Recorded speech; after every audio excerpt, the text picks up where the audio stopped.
മടുപ്പുകൂടാതെ പ്രാർത്ഥിക്കാം, വിശ്വാസത്തോടെ പ്രാർത്ഥിക്കാം. മടുപ്പുകൂടാതെ വിശ്വാസത്തോടെ പ്രാർത്ഥിക്കാം. നീതിമാന്റെ പ്രാർത്ഥന, ശ്രദ്ധയുള്ള പ്രാർത്ഥന, ഫലിക്കും രോഗിക്കു സൗഖ്യമാ. നീതിമാന്റെ പ്രാർത്ഥന, ശ്രദ്ധയുള്ള പ്രാർത്ഥന, ഫലിക്കും രോഗിക്കു സൗഖ്യമാ. പ്രാർത്ഥിക്കാം, ആത്മാവിൽ ആരാധിക്കാം കർത്താവേ, നല്ലവൻ അവൻ വല്ലഭൻ. കൈകൾ ഉയർത്തിയടിച്ചുകൊണ്ട് പ്രാർത്ഥിക്കാം, ആത്മാവിൽ ആരാധിക്കാം കർത്താവേ, നല്ലവൻ അവൻ വല്ലഭൻ. വിടുതൽ എന്ന് പ്രാപിക്കാം, വിടുതൽ എന്ന് പ്രാപിക്കാം. ഹല്ലേലൂയ, ഹല്ലേലൂയ, ഹല്ലേലൂയ, ഹല്ലേലൂയ. യേശുവേ ആരാധന, ആരാധന, ആരാധന. Praise Lord. എൻ്റെ പ്രിയപ്പെട്ടവരെ,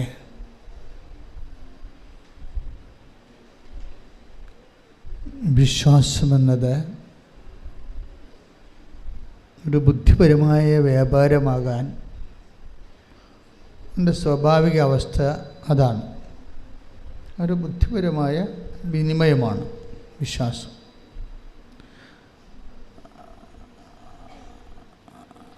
പല കേവല വിശ്വാസങ്ങളുടെയും സ്ഥിതി അതാണ്. അതൊരു ബുദ്ധിപരമായ വിനിമയമായിരിക്കും, പക്ഷെ അത് ഫ്രൂട്ട്ഫുള്ളാകത്തില്ല, വർക്കൗട്ട് ചെയ്യത്തില്ല. ഉടമ്പടിയിൽ നമ്മൾ ചെയ്യുന്നത് വിശ്വാസം എന്ന കേവല ബുദ്ധിപരമായ വിനിമയത്തെ കൺവേർട്ട് ചെയ്യും. എങ്ങനെ കൺവേർട്ട് ചെയ്യും? ഒരു ദൈവസ്നേഹത്തിൻ്റെ എക്സ്പ്രഷൻസാക്കി മാറ്റും. ദൈവസ്നേഹത്തിൻ്റെ പ്രകടനങ്ങൾ. നിങ്ങളെപ്പോഴും ശ്രദ്ധിക്കേണ്ടത്, വിശ്വാസ വളർച്ചയിൽ നിങ്ങൾ ബുദ്ധിപരമായ വിനിമയം, ഒരു ഇൻ്റലക്ച്വൽ കൺവിക്ഷൻ നമുക്ക് തരും. ദൈവം ഏത് കാലത്ത് ഏത് സമയത്ത് എന്നെ സഹായിക്കും, ഞാൻ ദൈവത്തിനെ ആശ്രയിക്കുന്നുണ്ട്, ഇല്ലെങ്കിൽ അതിനേക്കാൾ താഴ്ന്ന് ഞങ്ങളുടെ നാട്ടിലും മാതാവില്ലേ, അങ്ങനെ കുറേ സാക്ഷ്യങ്ങൾ വരുന്നുണ്ട്. ഞങ്ങളുടെ നാട്ടിലും മാതാവുണ്ടല്ലോ, പിന്നെ എന്തിനാണ് കെട്ടിയെടുത്ത് ആലപ്പുഴ പോണത് എന്നങ്ങ് ചെയ്യുന്നു. അപ്പോൾ അതൊരു കേവല വിശ്വാസമാണ്. കേവല വിശ്വാസം ഉള്ള പ്രശ്നം, ഇപ്പം നിങ്ങളുടെ നാട്ടിൽ നിങ്ങൾ നിന്നാലും ഇവിടെ നിന്നാലും കേവല വിശ്വാസക്കാർക്ക്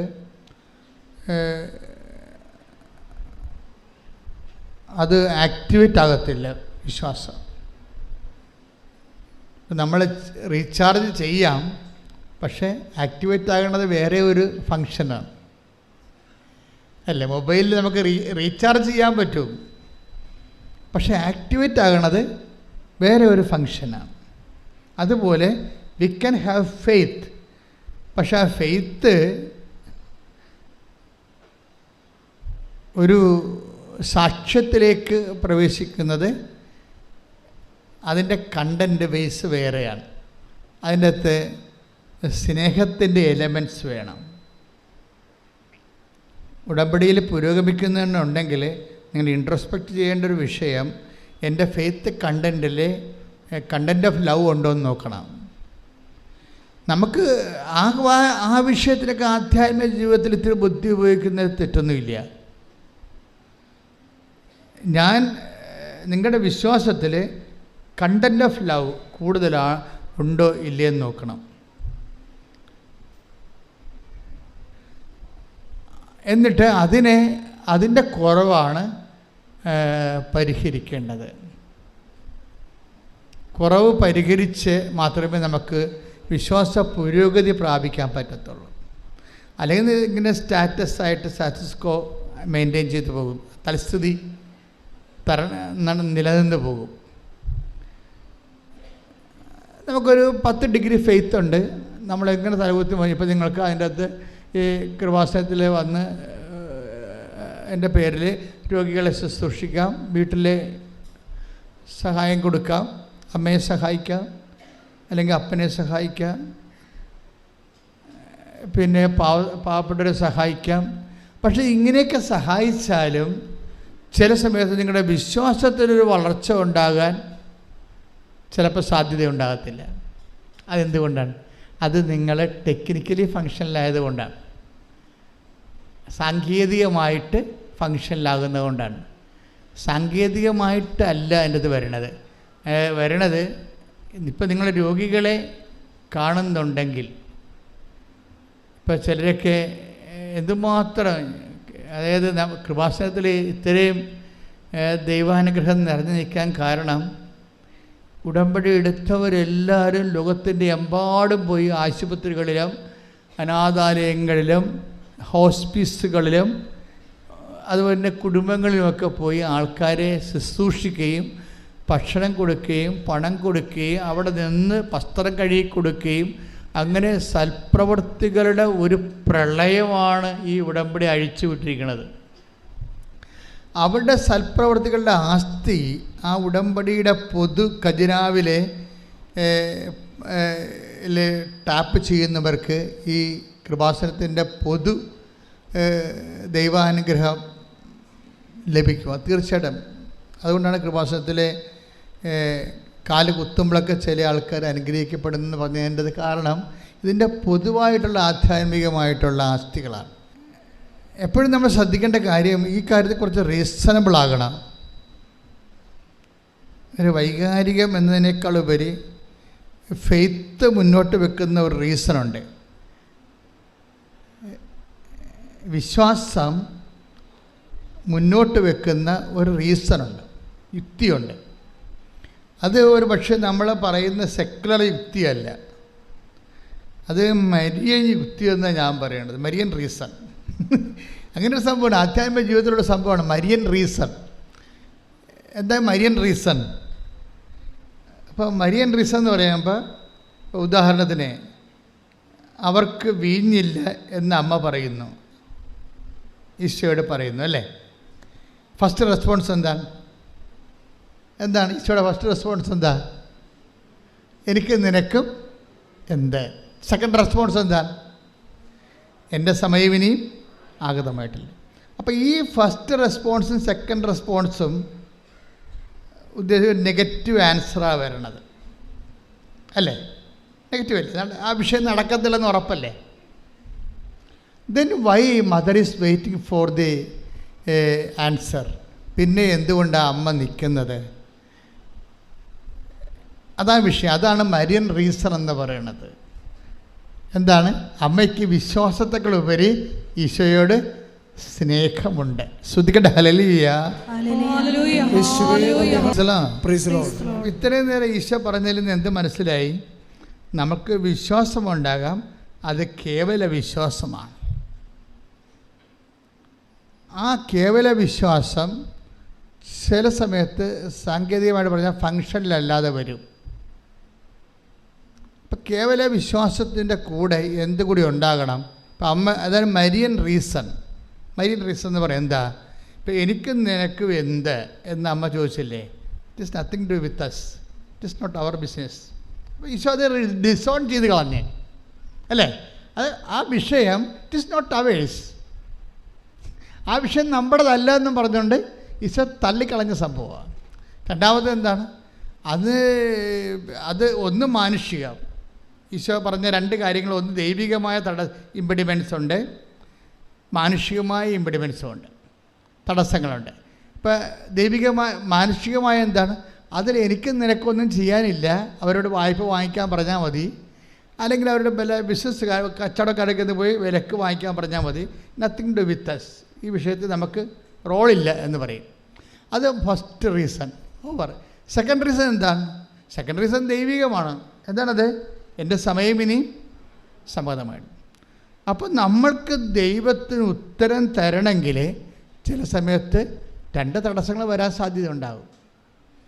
മാനുഷികമായിട്ട് അത് നമുക്ക് ചിലപ്പോൾ പ്രയോജനപ്പെടത്തില്ല എന്ന് വരാം. ചിലപ്പോൾ ദൈവികമായിട്ടും അത് നമുക്ക് തരാനുള്ള തടസ്സങ്ങളുണ്ടാകാം. ചിലപ്പോൾ നമ്മുടെ കുറവായിരിക്കും. അത് ദൈവികമായിട്ടൊരു അനുഗ്രഹം കിട്ടുന്നതിനുള്ള മെറിറ്റ് ചിലപ്പോൾ നമുക്ക് ഉണ്ടാകത്തില്ല. അതാണ് നമ്മുടെ കുറവായിട്ട് വരാൻ സാധ്യത. അപ്പോൾ ഈ രണ്ട് പ്രശ്നങ്ങളുണ്ട്. ഇതെല്ലാം ഇപ്പം നിങ്ങൾ ഉടമ്പടി വെച്ചിരിക്കുന്ന എല്ലാ വിഷയങ്ങൾക്കും ഇത് രണ്ടും ബാധകമാണ്. ചിലപ്പോൾ അത് മാനുഷികമായ തടസ്സം ഉണ്ടാകും, ചിലപ്പോൾ ദൈവികമായ തടസ്സമുണ്ടാകും. എന്നിട്ട് നമ്മൾ ഈ മാനുഷികമായ തടസ്സമുള്ള വിഷയം, ഇപ്പം നിങ്ങളുടെ ജപ്തി നടപടി, അല്ലെങ്കിൽ നിങ്ങളുടെ കല്യാണം വെക്കണില്ല, അല്ലെങ്കിൽ നിങ്ങളുടെ മക്കളെ നിങ്ങൾക്ക് കിട്ടണില്ല, ജോലി കിട്ടണില്ല, ജോലി സ്ഥലത്തെ പ്രശ്നം, നിങ്ങൾക്ക് PR ആകുന്നില്ല, പെൻഷൻ കിട്ടിയിട്ട് അംഗീകരിച്ചിട്ട് നിങ്ങൾക്ക് കിട്ടണില്ല, ഇങ്ങനെ എന്തെല്ലാം പ്രശ്നമാണ്, ഇല്ലായ്മയെല്ലാം ഉള്ളത്. അതല്ല, ഈ പ്രശ്നങ്ങളെല്ലാം എന്തിൻ്റെങ്കിലും ഒരു ആബ്സെൻസാണ്. പ്രശ്നങ്ങളെല്ലാം എന്തിൻ്റെ ആബ്സെൻസ് ആകും? പ്രശ്നങ്ങളെല്ലാം നമുക്കുണ്ടാകുന്ന പ്രശ്നങ്ങൾ, ജപ്തി ആയാലും എന്ത് സംഭവമായാലും എല്ലാ പ്രശ്നങ്ങളും എന്തിൻ്റെങ്കിലും ഒരു ആബ്സെൻസാണ്, എന്തെങ്കിലും ഒരു പോരായ്മയാണ്. ഇപ്പോൾ രോഗമാണെന്ന് ആരോഗ്യത്തിൻ്റെ പോരായ്മ, ഇല്ലായ്മയാണല്ലോ. ഇതിനെ എല്ലാത്തിനും ഇങ്ങനെ പ്രശ്നങ്ങളെല്ലാം ഇല്ലായ്മ എന്നുള്ള രീതിയിലാണ് ബൈബിൾ അപ്രോച്ച് ചെയ്യണത്. ദാറ്റ് മീൻസ് ബൈബിൾ ഇല്ല എന്ന് പറഞ്ഞാൽ എൻ്റെ അർത്ഥം മെരിറ്റ് ഇല്ലെന്ന് എൻ്റെ അർത്ഥം. ബൈബിളിൻ്റെ രീതിയാണല്ലോ പറയേണ്ടത്. ഒരു ഇല്ലായ്മ. ഇപ്പോൾ അമ്മ എന്താ പറയണത്? അവർക്ക് വീഞ്ഞ് ഇല്ല. അവിടെ പ്രശ്നത്തെ മുഴുവന് അഭിമാന പ്രശ്നം ഉണ്ടായതിൻ്റെ അകത്ത് നാണം കെട്ടി അവിടെ നിന്ന് പിരിയത്തുള്ള ആ വിഷയം. പക്ഷെ അവർക്ക് ആ നാണം കെട്ടി പിരിയാൻ സാധ്യതയുള്ള വിഷയമാണത്. അപമാന പ്രശ്നമുണ്ടതിൻ്റെ അകത്ത്. നമ്മുടെ എല്ലാ വിജയമയുടെ മുമ്പിൽ നമ്മൾ ടെൻഷൻ അടിക്കണ എന്താ കാര്യം? നമ്മൾ ടെൻഷൻ അടിക്കാൻ കാര്യം അതൊരു അപമാനമായിട്ട് മാറുമോ ഇല്ലയെന്ന് നമുക്ക് ബുദ്ധിമുട്ടുള്ളത് കൊണ്ടാണ് നമ്മളത് വിഷയമാക്കുന്നത്. ഇങ്ങനെയുള്ള എല്ലാ വിഷയവും മൂടി വെച്ചുകൊണ്ട് അതിനെ അഡ്രസ്സ് ചെയ്യണത് സിംഗിൾ വാക്കിലാണ്. They have no wine. അവർക്ക് വീഞ്ഞ് ഇല്ല. അതിൻ്റെ ഉത്തരം വളരെ വ്യക്തമാണ്. അതിന് 2 ഇമ്പഡിമെൻറ്റ്സ് ഉണ്ട്, 2 തടസ്സങ്ങളുണ്ട്. ഒന്ന്, മാനുഷികമായി അത് വലിയ കാര്യം അല്ല. അതാണ് എനിക്ക് നിനക്ക് അവർക്ക് പർച്ചേസ് ചെയ്യാവുന്ന വിഷയമേ ഉള്ളൂ. അല്ലെങ്കിൽ അവർക്ക് ലെൻറ്റിന് അവർക്ക് ഹയർ ചെയ്യാം, അത്രേ ഉള്ളൂ. നമ്മളതിൻ്റെ അകത്ത് ഇൻവോൾവ് ചെയ്യേണ്ട കാര്യമില്ല. It is none of our business എന്ന രീതിയിലാണ് അതിൻ്റെ ഫസ്റ്റ് ആൻസർ വരണത്. സെക്കൻഡ് ആൻസർ എന്താ വരണത്? സെക്കൻഡ് ആൻസർ പറയണത് എൻ്റെ സമയം ഇനി സമാഗതമായി ദൈവികമായ തടസ്സങ്ങളാണ് വേണം.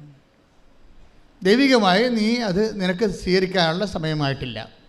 ഈ അനുഗ്രഹം ഭൗതികമാണ്, പക്ഷേ ദൈവികമായിട്ട് നിനക്കത് സ്വീകരിക്കാനുള്ള സമയമായിട്ടില്ല.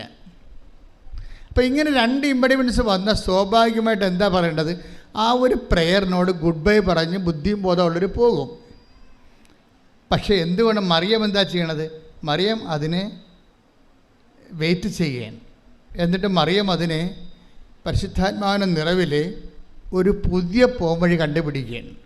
എന്താണ് അത്? കവനൻ്റൽ ഫോർമുലയാണ് അവിടെ ഉപയോഗിക്കുന്നത്. നമുക്കിത് ഇപ്പോൾ ഈ കാലങ്ങളിലല്ലേ മനസ്സിലായത്. നമ്മൾ വെള്ളം കോരാൻ പറഞ്ഞപ്പോൾ വെള്ളം കോരി, വിറക് കൊട്ടാൻ പറഞ്ഞാൽ വിറക് കെട്ടി എന്നൊക്കെ പറഞ്ഞാലേ നമ്മൾ വായിച്ചുകൊണ്ടും പ്രസംഗിച്ചുകൊണ്ടും പോയത്. ഇപ്പോഴല്ലേ നമ്മൾ മനസ്സിലാക്കണത് ഈ നടക്കാത്ത കാര്യം നടക്കാൻ കവനൻ്റ് ഫോർമുലയാണ് ഉപയോഗിക്കേണ്ടതെന്ന് മനസ്സിലായി. ഇത് പുതിയത് മറിയത്തിൻ്റെ ഫോർമുല അല്ല. ഏജ് ഓൾഡായിട്ട് ബൈബിള് ദൈവത്തിനെ മനുഷ്യൻ്റെ ജീവിതത്തിലേക്ക് ഇറക്കിക്കൊണ്ട് വരുന്നതിന് വേണ്ടി ഉപയോഗിക്കുന്നതാണ് ബൈലാറ്ററൽ എഗ്രിമെൻ്റ് മെത്തേഡ്. ഈ ബൈലാറ്ററൽ എഗ്രിമെൻ്റ് മെത്തേഡിലൂടെ എന്താണ് ശരിക്കും പറയുന്നത്? ഇത് ആക്ടിവേറ്റ് ചെയ്യണമെങ്കിൽ എന്ത് വേണം? You must have A certain amount of level of love. നമുക്കറിയാം. അതാണ് ഞാൻ പറഞ്ഞത്, നിങ്ങളുടെ സൽപ്രവർത്തികൾ ഇനി ഫുൾ കണ്ടു. അതാർക്കും ചെയ്യാം. സൽപ്രവർത്തികൾ ചെയ്യണമെന്നുണ്ടെങ്കിൽ നമ്മൾക്ക് എപ്പോഴും വരേണ്ട ഒരു വിഷയം, നമ്മൾ ഗുഡ് വർക്ക്സ് എന്നാണ് പറയണത് സൽപ്രവൃത്തിയെ. പക്ഷേ ബൈബിൾ ശരിക്കും ദൈവത്തിൻ്റെ മൈൻഡ് ആണ് നമ്മൾ തർജ്ജമ ചെയ്യണമെന്നുണ്ടെങ്കിൽ ഈ സൽപ്രവൃത്തികൾ ഗുഡ് വർക്കുകൾ അല്ല. ശരിക്കും പറഞ്ഞാൽ ദാറ്റ് ഈസ് ഗ്രേസ്ഫുൾ വർക്കാണ്, ഗ്രേസ് ഗിവിങ് വർക്ക്സിനാണ് ഈ പറയുന്ന ബൈബിൾ എപ്പോഴും സൽപ്രവൃത്തികളുടെ ഇവിടെ കുറഞ്ഞിട്ടാണോ ക്രിസ്തു ആഗതനാകേണ്ടി വരണത്? ക്രിസ്തുവിന് മുമ്പ് എത്രയോ സൽപ്രവർത്തികൾ ചെയ്ത മനുഷ്യർ ഈ ഭൂമിയിലുണ്ട്. സോക്രട്ടീസൊക്കെ നല്ല മനുഷ്യരല്ലായിരുന്നോ? എന്താ അവർക്ക് കുഴപ്പം? പക്ഷെ അവിടുത്തെ പ്രോബ്ലം ബൈബിൾ അങ്ങനെ ഒരു സൽപ്രവർത്തികൾ വർദ്ധിപ്പിക്കാൻ വേണ്ടിയല്ലോ ഈ ഭൂമിയിൽ ക്രിസ്തു ആഗതനായത്. പിന്നെ എന്താണ്? കൃപാവര പ്രവർത്തനങ്ങളാണ്. ഈ സൽപ്രവൃത്തിയും കൃപാവര പ്രവൃത്തിയും തമ്മിൽ ഇപ്പം ഒത്തിരി വ്യത്യാസമുണ്ട്. നിങ്ങൾ ഉടമ്പടിയിൽ നിങ്ങൾ ചെയ്യേണ്ടത് ഗ്രേസ് ഗീവിങ് വർക്ക്സാണ് ചെയ്യേണ്ടത്. കൃപാവര പ്രവർത്തനങ്ങൾ, കൃപ നമുക്ക് ലഭിക്കാൻ ആവശ്യമായ വർത്തനങ്ങൾ, അതെന്താ ചെയ്യണം? കൃപ വർദ്ധിപ്പിക്കണമെങ്കിൽ എന്ത് ചെയ്യണം? കൃപ എല്ലാം യേശുക്രിസ്തുവിൻ്റെ നെയിമിൻ്റെ അണ്ടറിലാണ് കൃപയെല്ലാം വരണത്. കൃപ എന്ന് പറഞ്ഞാൽ എന്താണ്? അതുകൊണ്ടാണ് ബൈബിൾ പറയണത് കൃപയും സത്യവും. The word of God. ശ്രുതിക്കട്ടെ. ഹല്ലേലൂയ, ഹല്ലേലൂയ, ഹല്ലേലൂയ, ഹല്ലേലൂയ, ഹല്ലേലൂയ.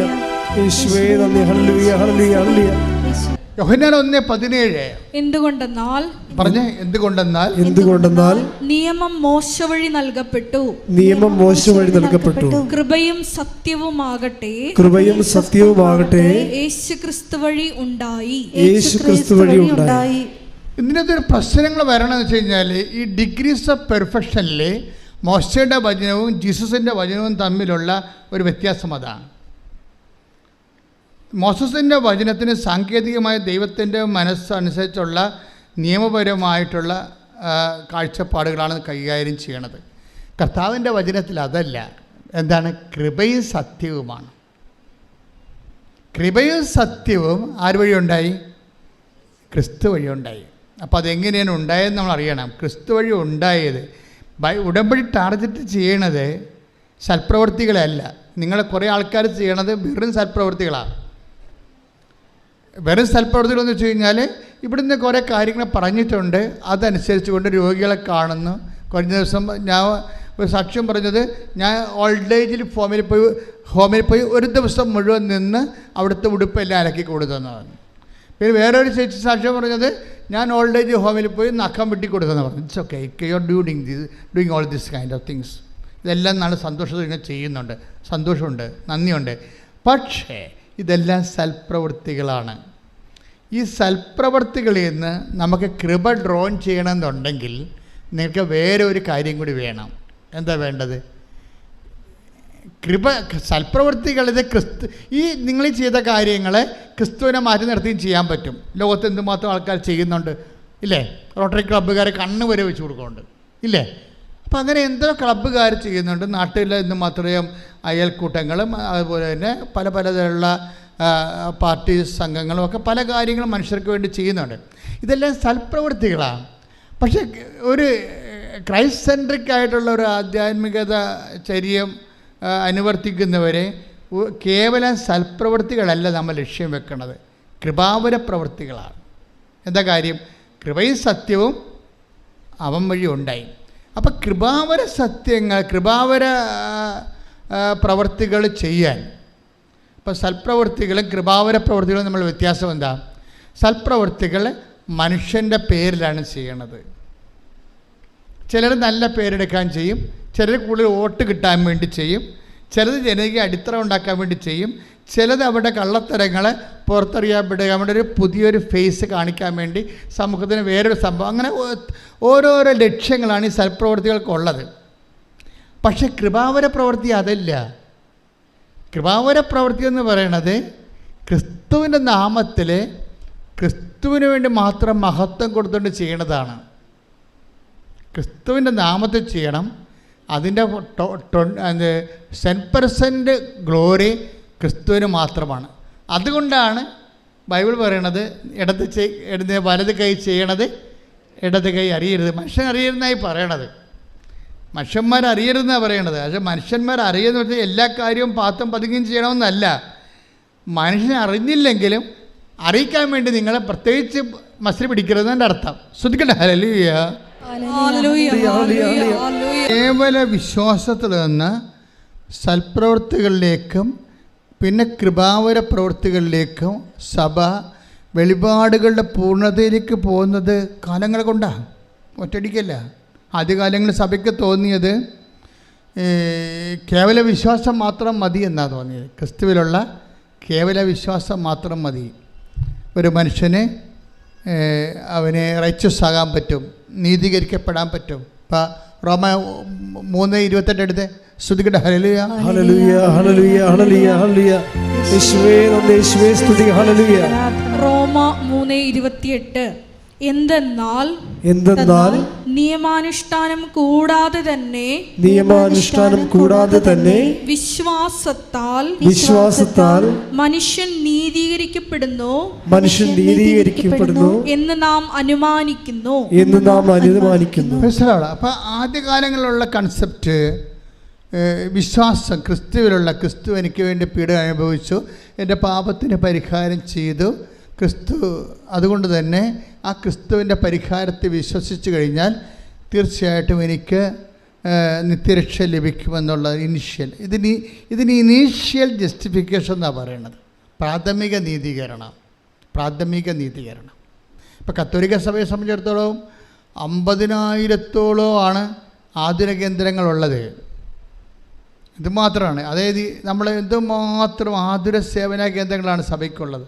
ഒരു പക്ഷേ ലോകത്തെ ഏറ്റവും കൂടുതൽ ആതുര സേവന കേന്ദ്രങ്ങളുള്ള സഭയ്ക്കാണ്.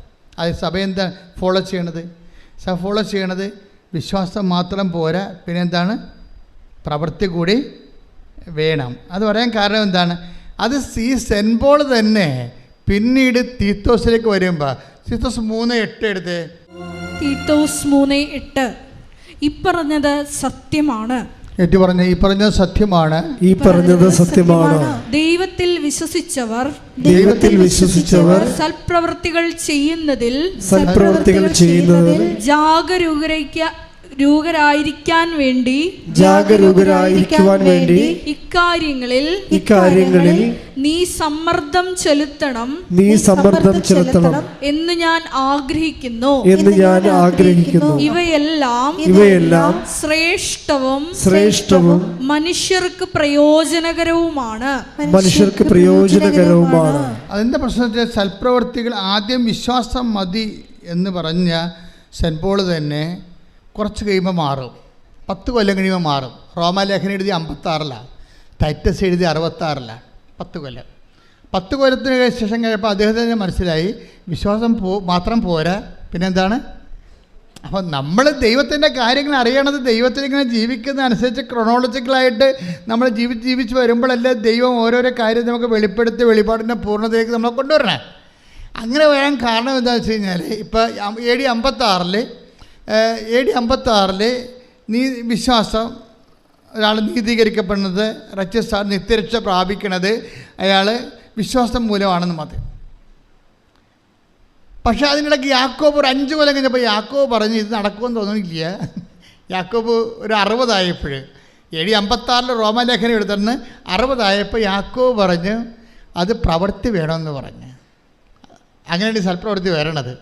യാക്കോബിന്റെ ലേഖനം എടുത്ത് 2:24 മനുഷ്യൻ വിശ്വാസം കൊണ്ട് മാത്രമല്ല പ്രവൃത്തികളാലുമാണ് നീതീകരിക്കപ്പെടുന്നതെന്ന് നിങ്ങൾ അറിയുന്നു. 56 AD 54 കർത്താവ് മരിച്ച് 56 വർഷം കഴിഞ്ഞപ്പോഴാണ് കേവലമായിട്ട് പറയാം. 56 കർത്താവ് ജനിച്ച് ഒരു 56 വർഷം കഴിയുമ്പോൾ നമ്മൾ സെൻറ്റ് പോളിൻ്റെ ആദ്യത്തെ ലേഖനം പുറത്തു വരുന്നത് റോമ. അവിടെ പറയുന്നത് എന്താണ്? വിശ്വാസം മതി, നമ്മൾ ക്രിസ്തുവിലുള്ള വിശ്വാസം കൊണ്ട് നമ്മൾ നീതീകരിക്കപ്പെടും.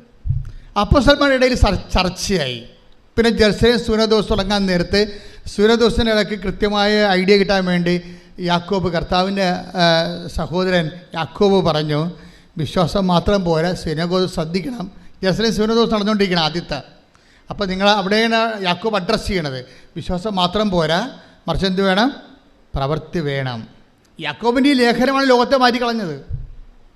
ലോകത്ത് ഇന്ന് കാണുന്ന ഈ സഭയുടെ എല്ലാവിധ ആതുര സേവനങ്ങളെയും അതുപോലെ തന്നെ അവകാശ പോരാട്ടങ്ങളെയും അതുപോലെ തന്നെ മനുഷ്യോചിതമായ എല്ലാ നടപടികളെയും ശുശ്രൂഷകളെയും എല്ലാം കുഞ്ഞുങ്ങളെ, ഇപ്പോൾ ഓട്ടിസം ബാധിച്ച കുഞ്ഞുങ്ങളെ, ജന്മന കിടപ്പിലായ കുഞ്ഞുങ്ങൾ, എന്തുമാത്രം കുഞ്ഞുങ്ങളെയാണ്, എന്തുമാത്രം സിസ്റ്റേഴ്സ് നോക്കണത് ലോകം മുഴുവനും.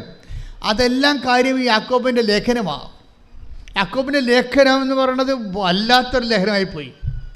അപ്പോൾ അത് സെൻറ്റ് പോൾ പറഞ്ഞതിന് ശേഷം സെൻറ്റ് പോൾ കർത്താവിനെ കണ്ടിട്ടില്ലല്ലേ, അതാണ് പ്രശ്നം.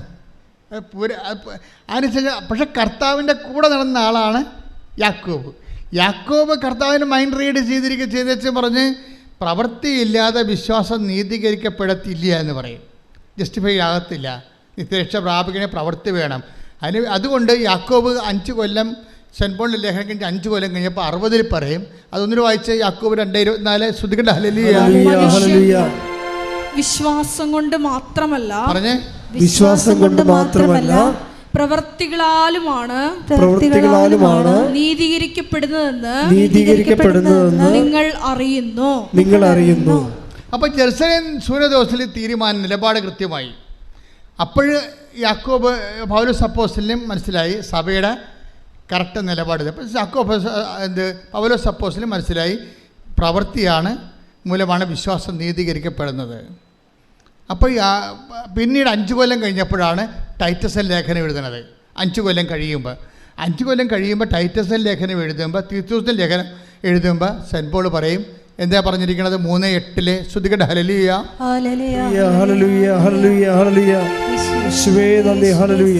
ഈ പറഞ്ഞത് സത്യമാണ്. ദൈവത്തിൽ വിശ്വസിച്ചവർ സൽപ്രവൃത്തികൾ ചെയ്യുന്നതിൽ ജാഗരൂകരായിരിക്കാൻ വേണ്ടി ഇക്കാര്യങ്ങളിൽ നീ സമ്മർദ്ദം ചെലുത്തണം എന്ന് ഞാൻ ആഗ്രഹിക്കുന്നു. ഇവയെല്ലാം ശ്രേഷ്ഠവും മനുഷ്യർക്ക് പ്രയോജനകരവുമാണ്. നമ്മൾ എന്താണ് ഈ വിഷയം ഇത്രയും സീരിയസ് പഠിപ്പിക്കാൻ കാരണം ഉടമ്പടി എന്ന് പറയുന്നത് മുഴുവനും പ്രവൃത്തികളാണ്. പ്രാർത്ഥനയുടെ അംശം അതിൻ്റെ അകത്ത് 30% ഉള്ളു, ബാക്കിയെല്ലാം പ്രവൃത്തിയുടേതാണ്. അപ്പോൾ ഈ പ്രവൃത്തികൾ ചെയ്യുന്നവരെ 2 കാര്യം മനസ്സിലാക്കണം. ഒന്നാമത്തെ ഇത് വർക്കൗട്ട് ഫയർ ആകണമെന്നുണ്ടെങ്കിൽ പ്രവൃത്തികൾ ചെയ്യണം. പക്ഷേ this is not my point. എൻ്റെ പോയിൻ്റ് ഇതുമല്ല. ഞാൻ എന്താ നിങ്ങൾ പറയണത്? ഈ സൽപ്രവൃത്തികൾ ഒരു ക്രിസ്തുഇതരമായിട്ട് ക്രിസ്തുവിനെ മാറ്റി നിർത്തിക്കൊണ്ട് വി കൺ do so many good works, അതൊന്നും കൗണ്ടഡ് ആകത്തില്ല. എന്താ കാര്യം? അത് ക്രിസ്തുവിൻ്റെ മഹത്വത്തെ പ്രഘോഷിക്കാത്ത, അവൻ്റെ നാമത്തെ മഹത്വപ്പെടുത്താത്ത പ്രവൃത്തികളെല്ലാം ശരിക്കും പറഞ്ഞാൽ അത് കൃപാവര പ്രവൃത്തികളല്ല. We are aiming for graceful works, കൃപാവര പ്രവൃത്തികൾ. നിങ്ങളത് വളരെ കൃത്യമായിട്ട് ചെയ്യണം. സൽപ്രവൃത്തിയും കൃപാവര പ്രവൃത്തിയും തമ്മിലുള്ള വ്യത്യാസം എന്ന് പറയുന്നത്, കൃപാവര പ്രവൃത്തി for the glorification of Christ name, കർത്താവിൻ്റെ നാമത്തിൻ്റെ മഹത്വത്തിനാണ് അത് കാഴ്ചവെക്കുന്നത്. അതുകൊണ്ടാണ് ഇൻറ്റൻഷൻ പ്രധാനപ്പെട്ടതായി വരുന്നത്. നമുക്ക് ഇൻറ്റൻഷൻ പ്രധാനപ്പെട്ട, ചെയ്ത പ്രവൃത്തി ചെയ്യല്ല പ്രശ്നം. നിങ്ങൾ അതാണ് ഈശോ ഒരു ഗ്ലാസ് പച്ചവെള്ളമാണ് take the word of God 10:42 ശ്രുതികട്ടെ ഹല്ലേലൂയ.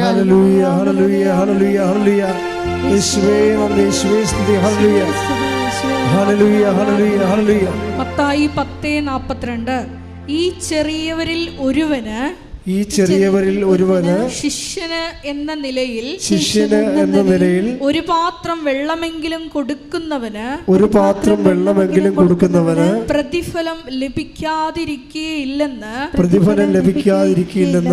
സത്യമായി ഞാൻ നിങ്ങളോട് പറയുന്നു.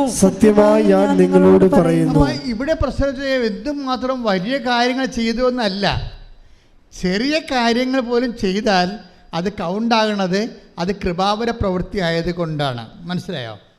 അത് ക്രിസ്തുവിൻ്റെ നാമത്തിൽ ചെയ്യുന്നതുകൊണ്ടാണ്. ശ്രുതികട്ടെ മക്കളെ, ശ്രുതികട്ടെ ഹല്ലേലൂയ.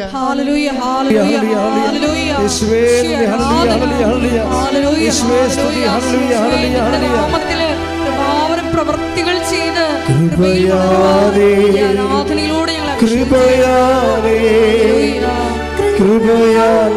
അനുദിനവും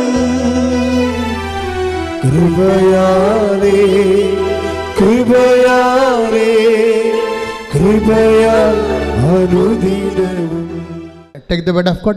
മത്തായി 25:40. രാജാവ് മറുപടി പറയും, സത്യമായി ഞാൻ നിങ്ങളോട് പറയുന്നു, എൻ്റെ ഏറ്റവും എളിയ ഈ സഹോദരന്മാരിൽ ഒരുവന് നിങ്ങൾ ഇത് ചെയ്തു കൊടുത്തപ്പോൾ എനിക്ക് തന്നെയാണ് ചെയ്തു തന്നത്. ഇതിൽ വരുന്ന വിഷയം ഈ കൃപാവര പ്രവൃത്തി എങ്ങനെ ചെയ്യണത്, അതാണ് 25:40. ആ വചനം ഒന്ന് വായിച്ചേ. മത്തായി സുവിശേഷം സത്യമായി ഞാൻ നിങ്ങളോട് പറയുന്നു, സത്യമായി ഞാൻ നിങ്ങളോട് പറയുന്നു, എൻ്റെ ഏറ്റവും എളിയ ഈ സഹോദരന്മാരിൽ ഒരുവന്, എന്റെ ഏറ്റവും ചെറിയ സഹോദരന്മാരിൽ ഒരുവന് നിങ്ങൾ ഇത് ചെയ്തു കൊടുത്തപ്പോൾ എനിക്ക് തന്നെയാണ് ചെയ്തു തന്നത്. അപ്പൊ ഇതാണ് കൃപാവര പ്രവൃത്തി എന്ന് പറയണത്. എന്താ വെച്ച് കഴിഞ്ഞാൽ ക്രിസ്തുവിന് തന്നെ നമ്മൾ ചെയ്ത് കൊടുക്കുകയാണ് ഡയറക്റ്റായിട്ട്. അതെങ്ങനെയാണ്? ക്രിസ്തുവിൻ്റെ നാമത്തിൽ ആണ് നമ്മൾ ഏറ്റവും എളിയ സഹോദരന് ചെയ്ത് കൊടുക്കുന്നത്. ഇതിനകത്ത് എന്താ നമുക്ക് വേണ്ടത്? രണ്ട് കാര്യങ്ങൾ വേണം.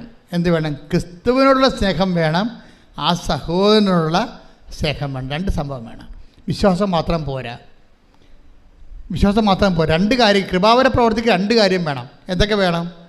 ഒന്ന്, ക്രിസ്തുവിനോടുള്ള സ്നേഹം വേണം. രണ്ടാമത്തത് സഹോദര സ്നേഹം. നിങ്ങൾക്ക് എന്താ സംഭവിച്ചിട്ടുണ്ട്? നിങ്ങൾക്ക് മാതാവിനോടാണ് കൂടുതൽ സ്നേഹം വരുന്നത്. This is wrong. അതല്ല സംഭവം. അമ്മ എന്താ ചെയ്യണത്? ഇപ്പം അമ്മ ചെയ്തിരിക്കണത് അവൻ പറയണത് പോലെ ചെയ്യുക. അതാ പ്രശ്നം. ഈ ചെയ്ത്താണ് കൃപാവര പ്രവൃത്തി എന്ന് പറയണത്. ഇപ്പം എനിക്കും നിനക്ക് ബന്ധ, എൻ്റെ സമയം ഇനി സമാഗതമായിട്ടില്ല. നമ്മുടെ പ്രശ്നങ്ങൾക്ക് വരാൻ പോകുന്ന വിഷയം ഒന്നും ദൈവത്തിന് അവിടെ റോളില്ല എന്നാണ്. നിനക്ക് ജോലി കിട്ടും, അതിനുശേഷം നീ കല്യാണം കഴിക്കും, നീ കുഞ്ഞുങ്ങളെ ജനിപ്പിക്കും, അവർ പഠിക്കും. ഞാനൊരു വീട്ടിൽ ചെന്നപ്പോൾ ഒരു ഞായറാഴ്ചയാണ് വീട്ടിൽ ചെന്നത്. ഒരു അത്യാവശ്യം ഒരു വിഷയം ഉണ്ടായ കാരണം ഞായറാഴ്ച എനിക്കൊരു വീട്ടിൽ പോകേണ്ടി വന്നു. അവിടെ ചെന്നപ്പോൾ അവിടുത്തെ 2 കുട്ടികളും കാറ്റഗിസത്തിന് പോയിട്ടില്ല അന്ന്. അപ്പോൾ എൻ്റെ സ്വഭാവത്തിന് പിന്നെ അവരുടെ ആയിട്ടുള്ള ബന്ധങ്ങളും കാര്യങ്ങളല്ല പ്രശ്നം. എനിക്ക് അവരുമായിട്ട് എൻ്റെ കാര്യം ചിലപ്പോൾ നടന്നില്ലല്ലോ. ഞാൻ ചോദിച്ചു, ഈ പിള്ളേർ എന്താണ് കാറ്റഗിസിൽ പോകാത്തെന്ന് ചോദിച്ചു. നിങ്ങളൊരു വീട്ടിൽ ഉടമ്പടി എടുത്തവരാണ് നിങ്ങളെങ്കിൽ, നിങ്ങളൊരു വീട്ടിൽ ചെല്ലുമ്പോൾ ഒരു വീട്ടിൽ കാറ്റഗിസത്തിനും പോകാതെ കുർബാനയ്ക്ക് പോകാതെ ഒരു വ്യക്തി ഉണ്ടെങ്കിൽ, നിങ്ങൾ ദൈവസ്നേഹമുണ്ടെങ്കിൽ നിങ്ങൾ ചോദിക്കും. അല്ലെങ്കിൽ അവരെന്ത് വിചാരിക്കും, നമ്മളെന്തിനാ അവരുടെ കാര്യത്തിൽ ഇടപെടണമെന്ന് ചോദിക്കും. ഇതാണ് ഫസ്റ്റ് സ്റ്റെപ്പ്. ഒരു വ്യക്തിക്ക് ദൈവസ്നേഹമുണ്ടോ ഇല്ലേ എന്ന് അറിയണമെന്നുണ്ടെങ്കിൽ നമ്മൾക്ക് വലിയ കുഴപ്പമില്ല, പൊല്ലാപ്പില്ലാത്ത വിഷയങ്ങൾക്കൊക്കെ നമ്മൾ സേഫായിട്ട് നമ്മൾ ഡേഞ്ചർ സോണിൽ ഒരിക്കലും കളിക്കത്തില്ല, സേഫ് സോണിലേ കളിക്കത്തുള്ളൂ. അപ്പോൾ തന്നെ ദൈവത്തിന് അറിയാം. ദൈവത്തിന് നിങ്ങൾ എന്ത് പറഞ്ഞാലും കണ്ണിൽ പൊടിയിടാൻ പറ്റില്ല. കണ്ണിത്തിരി വലുതാണ്, അത്ര കുഴപ്പമാണ്. നമുക്ക് ഇടണ പൊടിക്കൊരു കണക്കില്ലേ? ഇല്ലേ? നമുക്കിടാൻ ദൈവത്തിൻ്റെ കണ്ണിൽ പൊടിയിടാൻ പറ്റരുത്. കാര്യം ദൈവത്തിൻ്റെ കണ്ണിത്തിരി വലുതായി പോയി. നമുക്ക് ഇടണ പൊടിക്കൊരു കണക്കുണ്ടല്ല, അതല്ലേ പ്രശ്നം. അതുകൊണ്ട് എപ്പോഴും നമ്മൾ ശ്രദ്ധിക്കേണ്ട ഒരു വിഷയം എന്ന് വെച്ചാൽ, നിങ്ങൾ ആദ്യം തന്നെ ദൈവസ്നേഹം വർദ്ധിക്കാൻ വേണ്ടി പ്രാർത്ഥിക്കണം. 3:12 എടുത്ത് തെസ്സലോനിക്കൻസ് 1 തെസ്സലോനിക്ക 3:12. ഞങ്ങൾക്ക് നിങ്ങളോടുള്ള സ്നേഹം പോലെ, പറഞ്ഞേ, ഞങ്ങൾക്ക് നിങ്ങളോടുള്ള സ്നേഹം പോലെ നിങ്ങൾക്ക് തമ്മിൽ തമ്മിലും മറ്റെല്ലാവരോടുമുള്ള സ്നേഹം വളർന്ന് സമൃദ്ധമാകാൻ കർത്താവ് ഇടവരുത്തട്ടെ. ഇപ്പൊ ദൈവത്തിനൊരു റോളുണ്ട് ഇതിൻ്റെ അകത്ത്. നമുക്ക് ലവ് ഓഫ് ഗോഡ് ലെവൽ കുറവാണെങ്കിൽ നിങ്ങൾ അഡ്രസ്സ് ചെയ്യേണ്ട അതാണ്. എൻ്റെ IELTS പാസ്സാക്കണേ, എൻ്റെ IELTS പാസ്സാക്കി ജന്മം പ്രാർത്ഥിച്ചാൽ ദൈവത്തിന് അതുകൊണ്ട് പ്രയോജനമില്ല. ദൈവം പറയും, എനിക്ക് നിനക്ക് എന്താ എന്ന് ചോദിക്കും. ഇതാണ് പ്രശ്നം. എൻ്റെ IELTS പാസ്സാക്കി എൻ്റെ വസ്തു വിൽക്കണേ, എനിക്ക് കല്യാണം നടത്തണേ, എനിക്ക് കുഞ്ഞുങ്ങളുണ്ടാകണമെന്ന് പറഞ്ഞാൽ മാത്രം ഇരുന്ന ദൈവം ചോദിക്കുന്ന ചോദ്യം എന്താണ്? എനിക്ക് നിനക്കും എന്താ? ഇവിടെ എന്താ പ്രശ്നം വെച്ച് കഴിഞ്ഞാൽ, ആദ്യം ലവ് ലെവൽ വർദ്ധിപ്പിക്കണം. ടെക്നിക്കലായിട്ടാണ് ഉടമ്പടി സമീപിക്കേണ്ടത്. ലവ് ലെവലിൽ അത് എന്തിനാണ്? ദൈവത്തോടുള്ള സ്നേഹം വേണം, നമുക്ക് പരസ്പര സ്നേഹം ഉണ്ടാകണം. അത് പിന്നെ എന്ത് ചെയ്യണം? പരസ്പര സ്നേഹം ഉണ്ടെന്നും പറഞ്ഞുകൊണ്ട് it is N on going process. അതെന്താ എഴുതിയിരിക്കണത്? വളർന്ന് ഞങ്ങൾക്ക് നിങ്ങളോടുള്ള സ്നേഹം പോലെ, നിങ്ങൾക്ക് തമ്മിൽ തമ്മിലും മറ്റെല്ലാവരോടുമുള്ള സ്നേഹം വളർന്ന് സമൃദ്ധമാകാൻ കർത്താവ് ഇടവരുത്തട്ടെ. അപ്പൊ സ്നേഹം കുറഞ്ഞാൽ അതിനകത്ത് റോള് ദൈവത്തിനുണ്ട്, ഉറപ്പല്ലേ? അപ്പം നിങ്ങൾ പ്രാർത്ഥിക്കുമ്പോൾ നിങ്ങളുടെ ലവ് ലെവൽ വർദ്ധിക്കാൻ വേണ്ടി അതിനെ ടാർഗറ്റ് ചെയ്യണം. നിങ്ങൾ ടാർഗറ്റ് ചെയ്യണത് പക്ക മെറ്റീരിയൽ വിഷയമാണ്. ദൈവത്തിന് എൻ്റെ അടുത്ത് റോളൊന്നുമില്ല. എനിക്ക് നിനക്കും എന്ത് എന്ന് ചോദിക്കുന്നതിൻ്റെ കാരണം അതാണ്. അപ്പോൾ എനിക്ക് നിനക്ക് എന്ത് എന്ന് ചോദിക്കുമ്പോൾ തന്നെ ഒരു മെറ്റീരിയൽ ബെനിഫിറ്റ്സ് നമുക്ക് ലഭിക്കുന്നതിനോടുള്ള കർത്താവിൻ്റെ നിലപാട് it is very evident, it is clear. അറിഞ്ഞ് കളിക്കണം കേട്ടോ. ഈ കളി ഉടമ്പടി ഒരു കളിയാണ്. അവിടെ നമ്മൾ ഇൻവെസ്റ്റ് ചെയ്യുമ്പോൾ സൂക്ഷിച്ച് കൈകാര്യം ചെയ്യണം. കാര്യം ഒരു മെറ്റീരിയൽ ബെനിഫിറ്റ്സ് മാത്രമാണ് ഉദ്ദേശിക്കണമെന്നുണ്ടെങ്കിൽ കർത്താവിൻ്റെ നിലപാട് എന്താണ്? Between us what is it, എനിക്കും നിനക്കും എന്ത്, പിന്നെ എന്താണ്, എൻ്റെ സമയം ഇനി സമഗതമായിട്ടില്ലല്ലോ. ഈ ഒരു പ്രശ്നത്തെയാണ് മറിയം ഓവർടേക്ക് ചെയ്യണത്. ഈ നമ്മൾ മറിയത്തെ വിളിക്കുന്ന ഒരു പേരുണ്ട്, എന്താണ്? ബോധജ്ഞാനത്തിൻ്റെ അതെന്താ കാര്യം? ഇവർ പരിശുദ്ധാത്മ ഫുൾ ഓഫ് ഗ്രേസ് അല്ലേ, ഇവർ കൃപ നിറഞ്ഞവളല്ലേ. അതുകൊണ്ട് കൃപ നിറഞ്ഞു കഴിഞ്ഞാൽ അതിൻ്റെ ജ്ഞാനം അറിയാൻ പറ്റും. ഇതിലെങ്ങനെയാണ് ഇങ്ങനെ ഒരു വിഷയമുണ്ട്, അതിനെ എങ്ങനെയാണ് കൗൺട്രാക്ട് ചെയ്യണമെന്ന് അറിയാൻ പറ്റും. അതാണ് നമ്മൾ ജ്ഞാനപരം എന്ന് പറയണത്. അവർ മാലാഖ തന്നെ അവരെ കാണുമ്പോൾ സമയത്ത് പറഞ്ഞത് എന്താണ്? Hail Mary full of grace, കൃപ നിറഞ്ഞവൾ. കൃപ നിറഞ്ഞാൽ തന്നെ അതിൻ്റെ അർത്ഥം ജ്ഞാനപരം അതിൻ്റെ സമൃദ്ധി നിൽക്കുകയാണ്. അപ്പം അതുകൊണ്ട് ഒരു ഇഷ്യൂ ഉണ്ടായപ്പോൾ എൻ്റെ പ്രോബ്ലം, വേറൊരു പ്രശ്നമുണ്ട്. ഞങ്ങളുമൊക്കെ നിങ്ങളോട് ജ്ഞാനപരത്തിലാണ് ഉപദേശം തരണത്. പക്ഷേ എന്താ പ്രശ്നം എന്ന് വെച്ച് കഴിഞ്ഞാൽ, ഇപ്പം ഞാൻ ചിലരോട് പറയും, പ്രശ്നമായ വഴക്കായ സാരമില്ല, നീ തന്നത്തെ ഇറങ്ങിപ്പോകുന്ന ആളല്ലേ, നീ മര്യാദയ്ക്ക് കഴിച്ചെല്ലാം പറയും.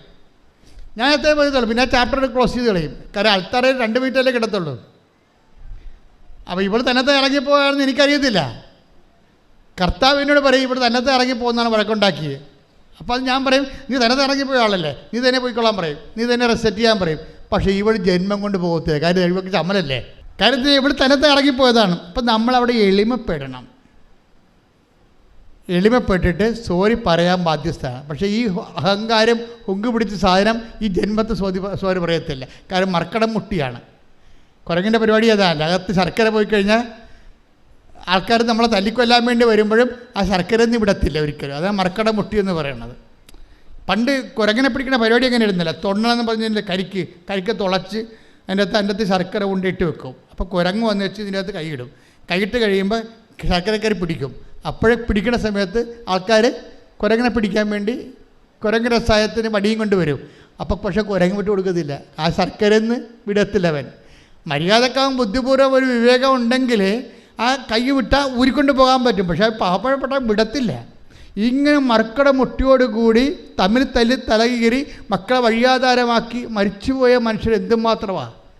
അതുകൊണ്ടാണ് അനുതാപം അവിടെ വരണത്. ഇത് ഒറ്റ നടക്ക് പോകത്തില്ലേ. അനുതാപം വരണ അവിടെയാണ്. ഈ വിഷയത്തിൽ നിനക്ക് അനുതാപം ഉണ്ടാകണമെന്ന് ദൈവം ആഗ്രഹിക്കുന്നുണ്ട്. അനുതാപം എന്ന് പറഞ്ഞാൽ എന്താണ്? നിൻ്റെ ജീവിത വിഷയത്തിൽ നിന്നേക്കാൾ വലുതായിട്ട് ക്രിസ്തുവിനെ കാണുന്നതാണ് അനുതാപം. ശ്രദ്ധിക്കട്ടെ. ഹല്ലേലൂയ. നിങ്ങളെ ഈ തീക്കൊള്ളി കൊണ്ട് നമ്മൾ തൊട്ടാൽ പൊള്ളുന്ന കാര്യം വ്യക്തമാണ്. സത്യമായ ഒരു വിഷയത്തോട് നിങ്ങൾ ഇടപെടുമ്പോൾ നിങ്ങളുടെ മനസ്സിലിരിപ്പ് ദൈവത്തിനറിയാം.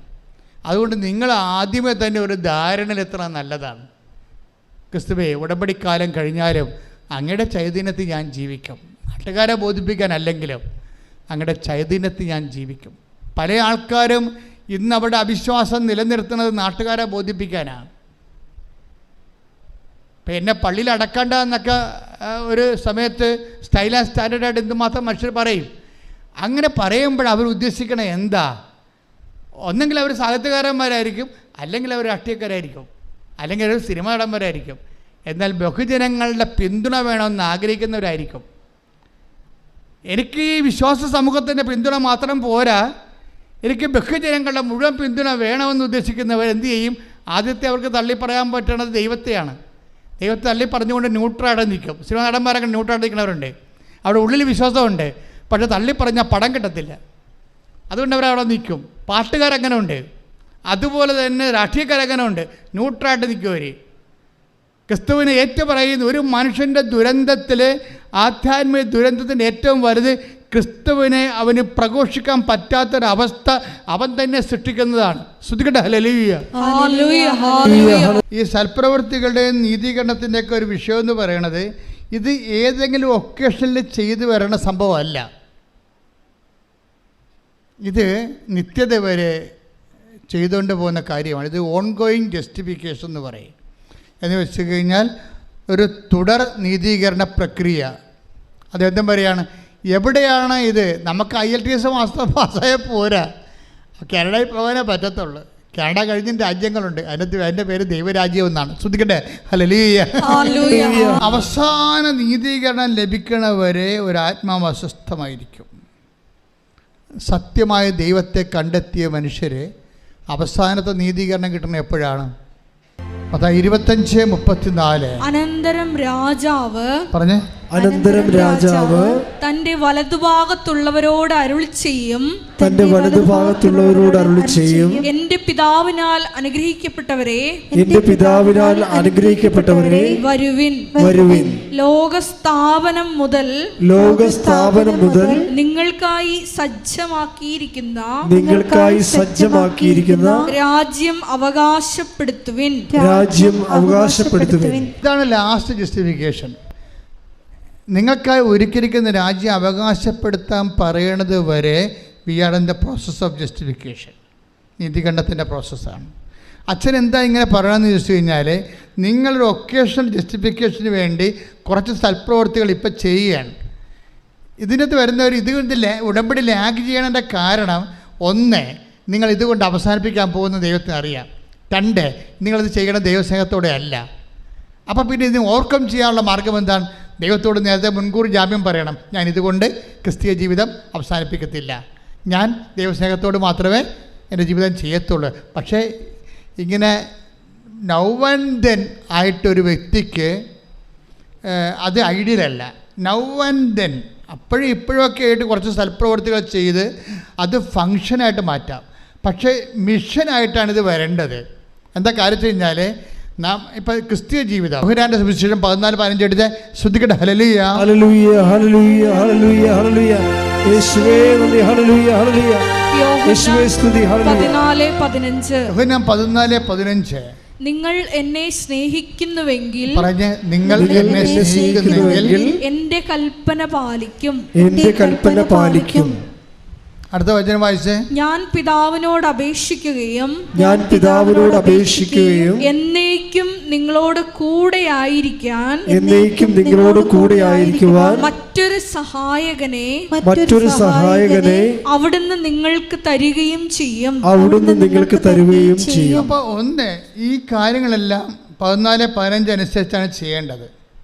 എന്താണ്? ദൈവസ്നേഹത്തോടെയാണ് ചെയ്യേണ്ടത്. അങ്ങനെ ദൈവസ്നേഹത്തോട് ചെയ്തു കഴിഞ്ഞാൽ ക്രിസ്തു നമ്മളിൽ വസിക്കുന്നത് അവൻ്റെ ആത്മാവോട് കൂടിയായിരിക്കുമെന്നാണ് കർത്താവിൻ്റെ വെളിപ്പെടുത്തൽ, വചനത്തിൻ്റെ വെളിപ്പെടുത്തൽ.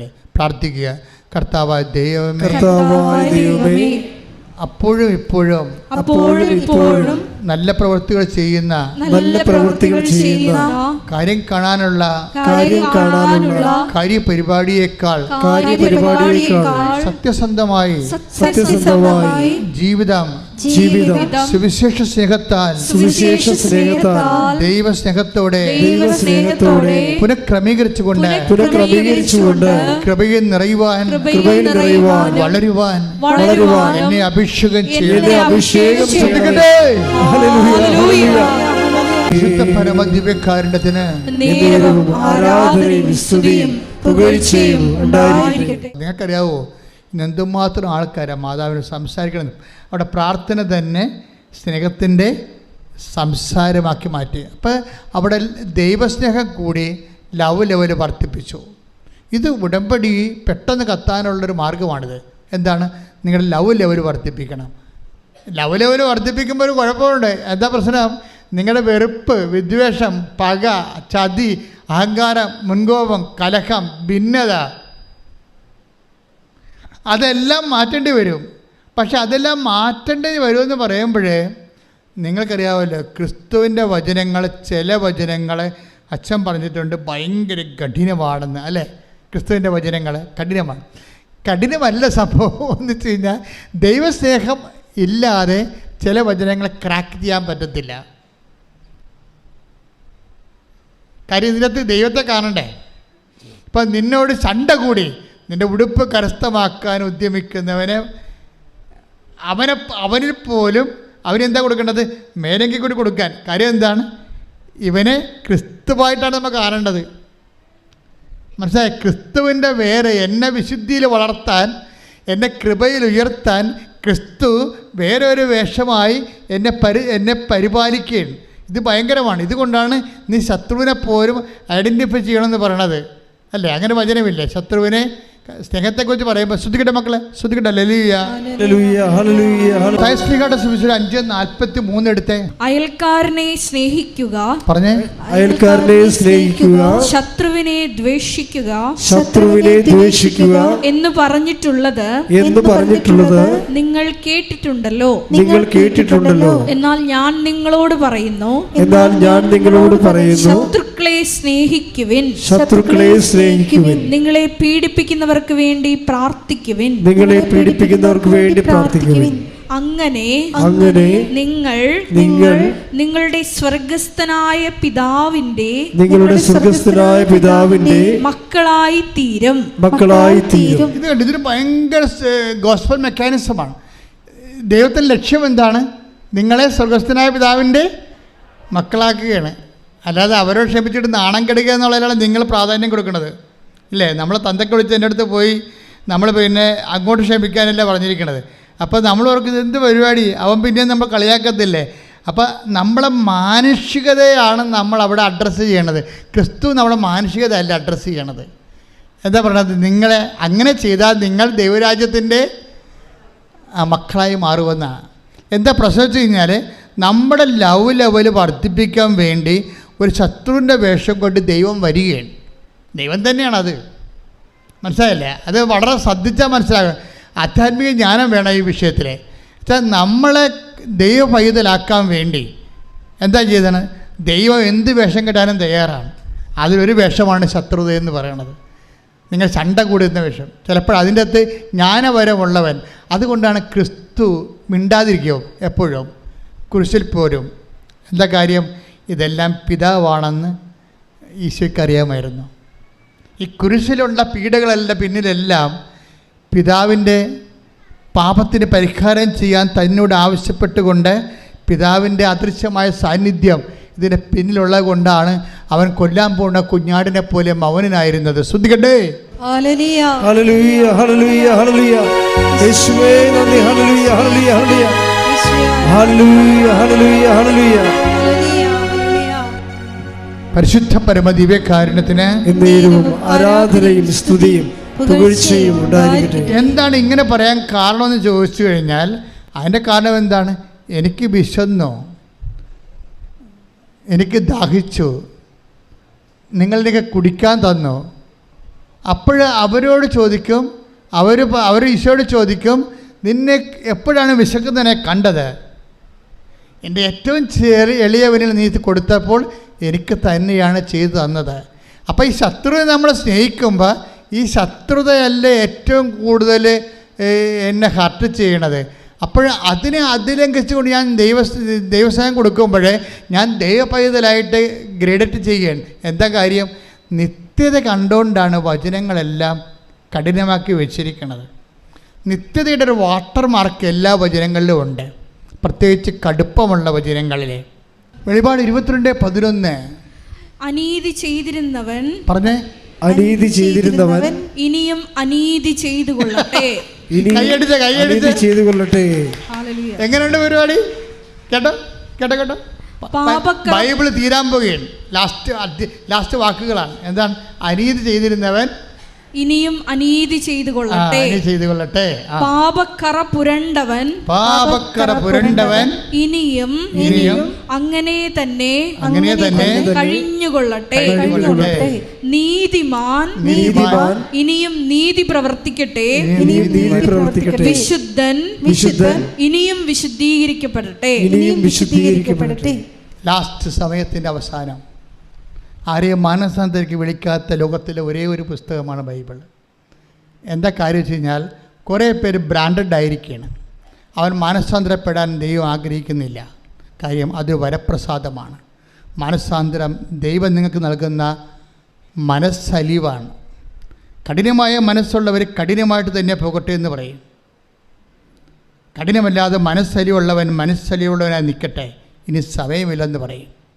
എല്ലാ മനുഷ്യൻ്റെ മുന്നിൽ ഈ സമയമില്ലാത്തൊരു സമയം വന്നിട്ട് പറയും, don't repeat, don't contrite, don't have contrition, don't repent. എന്നെയും നിൻ്റെയും മുഖത്ത് നോക്കി ദൈവം എന്നെങ്കിലും ഇനി മാനസാന്തരപ്പെടരുതെന്ന് പറഞ്ഞാൽ ഒരു തീരുമാനമാകും. അപ്പോഴേ ഇതൊരു സമയമാണ്, മാനസാന്തരം ഒരു സമയമാണ്. ഹൃദയത്തിൻ്റെ അലിവ് ഞാൻ എപ്പോഴും ഓർക്കുകയും, ഒരു ലേവ്യ പുരോഹിതൻ ബൈബിള് കഥ പറയുമ്പോൾ കർത്താവ് അതിൻ്റെ അകത്ത് ഞാൻ പറഞ്ഞില്ല, നിത്യതയുടെ വാട്ടർ മാർക്ക് തന്നെ വെക്കും. നിത്യതയുടെ ഒരു ജലമുദ്ര വെച്ചിട്ടാണ് ബൈബിള് ചെയ്തിരിക്കുന്നത്. ഇപ്പോൾ ഓരോ കഥ പറയുമ്പോഴും അതിൻ്റെ അകത്ത് ഈ നിത്യതയുടെ വാട്ടർ മാർക്ക് കാണാം. എന്താ പറയണത്? ഒരു മനുഷ്യൻ ചോദിച്ചു, നിത്യജീവൻ പ്രാപിക്കാൻ ഞാൻ എന്ത് ചെയ്യണം? അപ്പോൾ ഈശോ പറഞ്ഞു, നിയമത്തിൽ എന്താണ് എഴുതിയിരിക്കണത്? അപ്പോൾ അവരെന്ത് പറയും? എല്ലാത്തിനേക്കാളും ഒരു ദൈവത്തെ സ്നേഹിക്കുക, നിന്നെപ്പോലും നിൻ്റെ അയൽക്കാരനെ സ്നേഹിക്കുക. എന്നാൽ നീ പോയി അതുപോലെ ചെയ്യുക. അപ്പം അവൻ ചോദിക്കും, തിരിച്ചു ചോദിക്കും, ആരാണ് എൻ്റെ അയൽക്കാരൻ? അപ്പോൾ ഈശോ പറയും, ഒരു മനുഷ്യൻ ജെറുസലേമിൽ നിന്ന് ജെറിക്കോയിലേക്ക് പോവുകയായിരുന്നു. കള്ളന്മാരുടെ കൈ അകപ്പെട്ടു. അവൻ്റെ വസ്തുവകൾ അടിച്ചു മാറ്റിയിട്ട് അവനെ മൃതപ്രായനായിട്ട് വഴി തള്ളി. ആ വഴിക്കൊരു ലെവയം പോയി, ആ വഴിക്കൊരു പുരോഹിതൻ പോയി. രണ്ട് കക്ഷികളും ആൾക്കാരുമായിട്ട് ബന്ധപ്പെട്ട പാർട്ടിയാണ്. ലെവയനായാലും ശരി, അവരിൽ നിന്നാണ് പുരോഹിതനുണ്ടാകുന്നത്. അപ്പോൾ ഈ കർത്താവിനോട് അടുത്ത ശുശ്രൂഷ ചെയ്യുന്ന രണ്ട് കക്ഷികളെ ഈശോ കഥയിൽ കൊണ്ടുവരികയാണ്. എന്നിട്ട് കർത്താവുമായിട്ട് ഒരു അടുപ്പമില്ലാത്ത ഒരു സമറിയാക്കാരനെ കൊണ്ടുവരും. വ്യത്യാസം എന്താണെന്ന് ചോദിച്ചു കഴിഞ്ഞാൽ, ഈ രണ്ട് കക്ഷികളും എണ്ണയുമായിട്ട് കൈകാര്യം ചെയ്യുന്ന ആൾക്കാരാണ്. പുരോഹിതന് എണ്ണയുമായിട്ട് കൈകാര്യം ചെയ്യുന്ന സദോക്ക് പുരോഹിതനാണ് സോളമനെ എണ്ണ ഒഴിച്ച് വാഴിച്ച ആളാണ്. പുരോഹിതന് എണ്ണ കൈകാര്യം ചെയ്യേണ്ട ആളാണ്. ലെവയ പുരോഹിതനും അൽത്താറ എണ്ണ കൈകാര്യം ചെയ്യുന്ന ആളാണ്. പക്ഷേ ഈ രണ്ട് കക്ഷികളുടെ എണ്ണയില്ല. ഇനി ദൈവവുമായിട്ട് ബന്ധമില്ലാത്തൊരു മനുഷ്യന് എണ്ണയും കൊണ്ട് വരുന്നുണ്ട്. അവൻ്റെ പേരെന്താണ്? സമറിയക്കാരൻ. അവനിവനെ കണ്ടു, അടുത്ത് ചെന്നു എന്ന് ബൈബിൾ എന്നിട്ട് പറയും, അവൻ്റെ മനസ്സലിഞ്ഞു വന്നു. ശ്രദ്ധിക്കട്ടെ.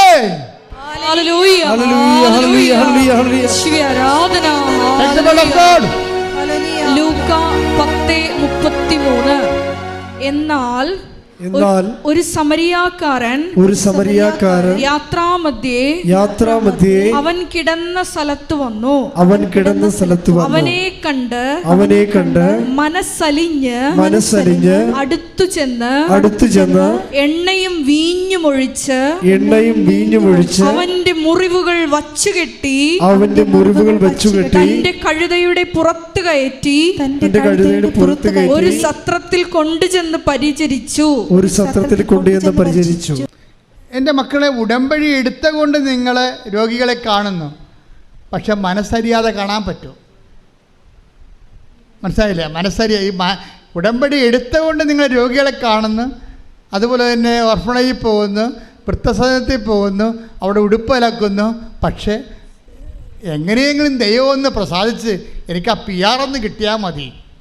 അതാണ് വിഷയം. അതിനകത്ത് വരുന്ന വിഷയം ഇതാണ്. പക്ഷെ അതിന് വേണ്ട കണ്ടന്റ് എന്താണ്? ഈ മനസ്സലിവാണ്. പ്രാർത്ഥിക്കുക, കർത്താവേ എനിക്ക് ഉടമ്പടി പ്രകാരം ദൈവസ്നേഹത്തോടെ എല്ലാ ദീനക്കാരിലും അങ്ങേ കാണുമ്പോൾ മനസ്സലിയാൻ എന്നെ സഹായിക്കണം. മനസ്സലിവ് ആദ്യം ഉണ്ടായത് ആർക്കാണ്? ഈശോയ്ക്കാണ്. ടേക്ക് ദ ബെഡ് ഓഫ് ജനത്തെക്കൂട്ടത്തെ കണ്ടപ്പോൾ അതിന് അനുകമ്പ തോന്നി. ശ്രദ്ധിക്കട്ടെ. ഹല്ലേലൂയ, ഹല്ലേലൂയ, ഹല്ലേലൂയ, ഹല്ലേലൂയ. യേശുവേ ആരാധന, ആരാധന, ആരാധന. യേശുവേ നന്ദി, മഹത്വം, മഹത്വം, മഹത്വം, മഹത്വം. ഹല്ലേലൂയ, ഹല്ലേലൂയ, ഹല്ലേലൂയ, ഹല്ലേലൂയ, ഹല്ലേലൂയ. യേശുവേ നന്ദി, ഹല്ലേലൂയ, ഹല്ലേലൂയ. ആരാധന, ആരാധന, ആത്മനാഥൻ യേശുവേ. ആരാധന, ആരാധന, സ്നേഹരാജൻ യേശുവേ. മത്തായി 9:36. ജനക്കൂട്ടങ്ങളെ കണ്ടപ്പോൾ യേശുവിന് അവരുടെ മേൽ അനുകമ്പ തോന്നി. പ്രശ്നം വെച്ച് കഴിഞ്ഞാൽ ഈ അനുകമ്പ, മനസ്സലിവ്, ഒരു സൽപ്രവൃത്തിയെ ക്രിസ്തുവിൻ്റെ കൃപാപര പ്രവൃത്തിയാക്കി മാറ്റുന്നത് ക്രിസ്തുവിൻ്റെ മനസ്സിൻ്റെ നിലവാരം സ്വീകരിക്കുമ്പോഴാണ്. അപ്പോൾ മാത്രമേ താഴെ വരാൻ പറ്റത്തുള്ളൂ. മനസ്സിലായില്ലേ? ഒരു സൽപ്രവൃത്തിയെ കൃപാപര പ്രവൃത്തി ആക്കണത്, അത് ചെയ്യുമ്പോൾ ക്രിസ്തുവിൻ്റെ മനസ്സിൻ്റെ നിലവാരത്തിലേക്ക് നമ്മുടെ മനസ്സ് നിലവാരപ്പെടുമ്പോഴാണ് ശരിക്കും. അപ്പം അതറിയണമെങ്കിലേ എന്ത് ചെയ്താലും, ഇപ്പം ഞാൻ നിങ്ങളെ പത്രവും കൊടുത്ത് വിടും, ഭയങ്കര ഓരോരുത്തർ പറയും. അതായത് ലോകം മുഴുവൻ സുവിശേഷം ക്രിസ്തുവിനെ കൈമാറുന്ന സഭയിലെ ഏറ്റവും വലിയ ഒരു സംരംഭമാണിത്. ഇത് വെറുതെ കിട്ടിയൊന്നുമല്ല.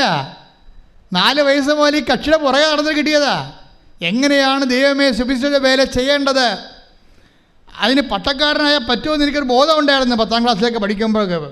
അതിനുശേഷം പട്ടക്കാരനായതിനു ശേഷവും പിന്നെയും ബാക്കി കർത്താവെ സുവിശേഷ വേലയെക്കുറിച്ച് പിന്നെയും എനിക്ക് ഇതല്ല, ഈ ശങ്കരാചാര്യ പറഞ്ഞ പോലെ നേതി ഇതല്ല ഇതിൻ്റെ അപ്പുറത്തുണ്ടെന്ന്. അങ്ങനെ അപ്പുറത്തുള്ളതിനെ അന്വേഷിച്ചപ്പോഴാണ് കർത്താവ് നമ്മളെ ഉടമ്പടി വരെ എത്തിയത്. നിങ്ങളിന്ന് എന്തുമാത്രം പ്രേക്ഷിതരാണ് ഉള്ളത്. പക്ഷേ പ്രേക്ഷിതരെ അറിയേണ്ട ഒരു കാര്യമുണ്ട്. ഒരു പത്രം കൊണ്ടൊരു മനുഷ്യൻ്റെ മുമ്പിലേക്ക്, ഒരു ഓട്ടോറിക്ഷക്കാരൻ്റെ മുമ്പിലേക്ക്, അല്ലെങ്കിൽ ഒരു ഓഫീസിലേക്ക് ചെല്ലുമ്പോൾ അവിടെ നിങ്ങളെ തന്തക്ക് വിളിക്കുമെന്ന് ആദ്യമേ നിങ്ങൾ കരുതണം. കാര്യം അവർക്ക് അവിടെ നിന്ന് തന്തക്ക് വിളിക്കാതിരിക്കുന്നത് ആരായിരിക്കും? അവരായിരിക്കല്ലേ, ക്രിസ്തു തന്നെയായിരിക്കും. പോരെ, പണിയായം. കാര്യം വചനം അങ്ങനെയല്ല പോണത്. നിങ്ങളെ ഉപദ്രവിക്കുന്നവരിൽ ആരെ കാണുമെന്നാണ് പറയണത്? ക്രിസ്തുവിനെ കാണണം. എന്നിട്ട് എന്താ കാണണത്? ഈ മനോഭാവം സ്വീകരിച്ചുകൊണ്ട് നിങ്ങൾ എളിമപ്പെടണം. അല്ലാതെ അവരെയും തന്തക്ക് വിളിച്ചിട്ട് പോരരുത്. മനസ്സിലായില്ലേ? അതുകൊണ്ടാണ് യേശുക്രിസ്തുവിൻ്റെ മനോഭാവം. Take the word of God. ഫിലിപ്പിയർ 2:6. ശ്രുതികട ഹല്ലേലൂയ ഹല്ലേലൂയ ഹല്ലേലൂയ ഹല്ലേലൂയ. യേശുവേ ആരാധന ആരാധന ആരാധന. യേശുവേ നന്ദി. ഹല്ലേലൂയ. ഫിലിപ്പി 2:5 മുതലുള്ള തിരുവചനങ്ങൾ. യേശുക്രിസ്തുവിനുണ്ടായിരുന്ന ഈ മനോഭാവം, പറഞ്ഞേ, യേശുക്രിസ്തുവിനുണ്ടായിരുന്ന ഈ മനോഭാവം നിങ്ങളിലും ഉണ്ടാകട്ടെ.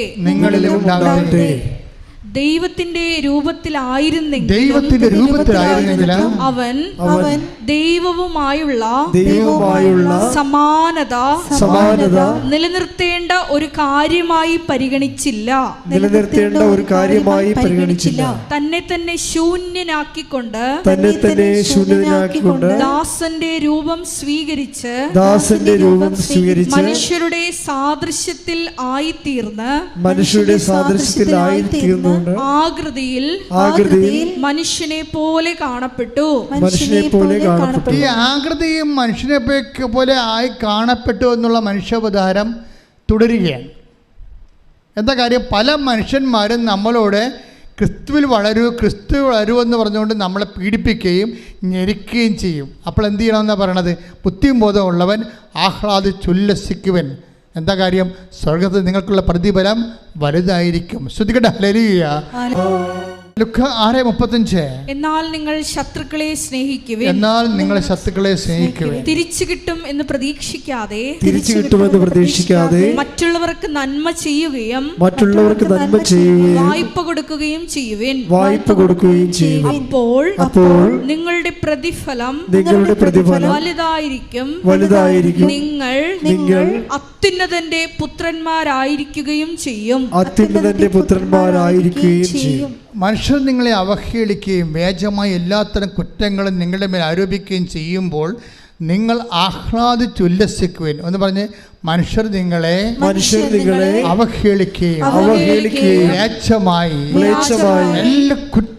എല്ലാ കുറ്റങ്ങളും നിങ്ങളുടെ മേൽ ആരോപിക്കുകയും ചെയ്യുമ്പോൾ ആഹ്ലാദിച്ചുല്ലസിക്കുവിൻ. എന്തുകൊണ്ടെന്നാൽ സ്വർഗത്തിലുള്ള പ്രതിഫലം വലുതായിരിക്കും. അപ്പൊ ചില സമയത്ത് ക്രിസ്തുവിന് വേണ്ടി ഇതുപോലെ അപമാനം ഏറ്റാൽ എന്ത് ചെയ്യണം? നമ്മൾ വിഷമിച്ച് വീട്ടിൽ പോരെന്നല്ല പറയണത്, ആഹ്ലാദിച്ച് ഉല്ലസിക്കണം. എന്താ കാര്യം? സ്വർഗത്തിൽ പറഞ്ഞ് സ്വർഗ്ഗത്തിൽ നിങ്ങൾക്കുള്ള പ്രതിഫലം നിങ്ങളുടെ പ്രതിഫലം ശ്രദ്ധിക്കട്ടെ. ഹല്ലേലൂയ ഹല്ലേലൂയ ഹല്ലേലൂയ 11:12 മത്തായി 5:11-12 എന്നെ പ്രതി മനുഷ്യർ നിങ്ങളെ അവഹേളിക്കുകയും പീഡിപ്പിക്കുകയും എല്ലാവിധ തിന്മകളും നിങ്ങൾക്കെതിരെ വ്യാജമായി പറയുകയും ചെയ്യുമ്പോൾ നിങ്ങൾ ഭാഗ്യവാന്മാർ, നിങ്ങൾ ആനന്ദിച്ചാഹ്ലാദിക്കുകയും സ്വർഗ്ഗത്തിൽ നിങ്ങളുടെ പ്രതിഫലം വലുതായിരിക്കും. സ്വർഗത്തിൽ പ്രതിഫലമെന്ന് മാത്രം പറഞ്ഞാൽ ഓക്കെ, ഇതങ്ങനെയല്ല പ്രശ്നം. വലിയ പ്രതിഫലമുണ്ട്, ചെറിയ പ്രതിഫലമുണ്ട്. മനസ്സിലായില്ലേ? ഇത് ഭയങ്കര സീരിയസ് വിഷയമാണ്. അതായത് ഓരോ വ്യക്തികൾക്കും അവരുടെ അധ്വാനത്തിന് ആനുപേക്ഷികമായ പ്രതിഫലമാണ് ലഭിക്കുന്നത്. അപ്പം അതിൻ്റെ അകത്ത് വലിയ പ്രതിഫലമുണ്ട്. ഞാൻ എപ്പോഴും നിങ്ങളോട് പറയും, സൂര്യനുണ്ട്, ചന്ദ്രനുണ്ട്, നക്ഷത്രങ്ങളുണ്ടെന്ന് പറഞ്ഞില്ലേ, അതുപോലെ തന്നെ മഹത്വം കൃപ സ്വീകരിക്കുന്ന അനുസരിച്ച് കൊണ്ട് നമുക്ക് ആർജിക്കുന്ന മഹത്വം വലിയ മഹത്വമുണ്ട്, ചെറിയ മഹത്വമുണ്ട്, മഹത്വമില്ലായ്മയും ഉണ്ടാകും ചിലപ്പോൾ. അതുകൊണ്ട് തന്നെ നിങ്ങൾ ഓർക്കുക, സൽപ്രവൃത്തികൾ കൂടിപ്പോയെന്ന് ആരും ചിന്തിക്കരുത്, എത്ര കൂടിയാലും. അതുകൊണ്ടാണ് ഈശോ പറഞ്ഞത്, എന്തെല്ലാം തരം അപകട മേഖലകളിലൂടെയാണ് സുവിശേഷത്തിൻ്റെ സാക്ഷ്യ ജീവിതം ഈശോ മുന്നേറ്റിക്കൊണ്ട് പോകണമെന്നറിയാവോ? മനുഷ്യർ നിങ്ങൾ ചണ്ട കൂടി ഉടുപ്പ് കരസ്ഥമാക്കുക, അവഹേളിക്കുക, വേച്ചമായ കുറ്റം ആരോപിക്കുക, അപ്പോൾ നിങ്ങൾ ആഹ്ലാദിക്കുവിൻ.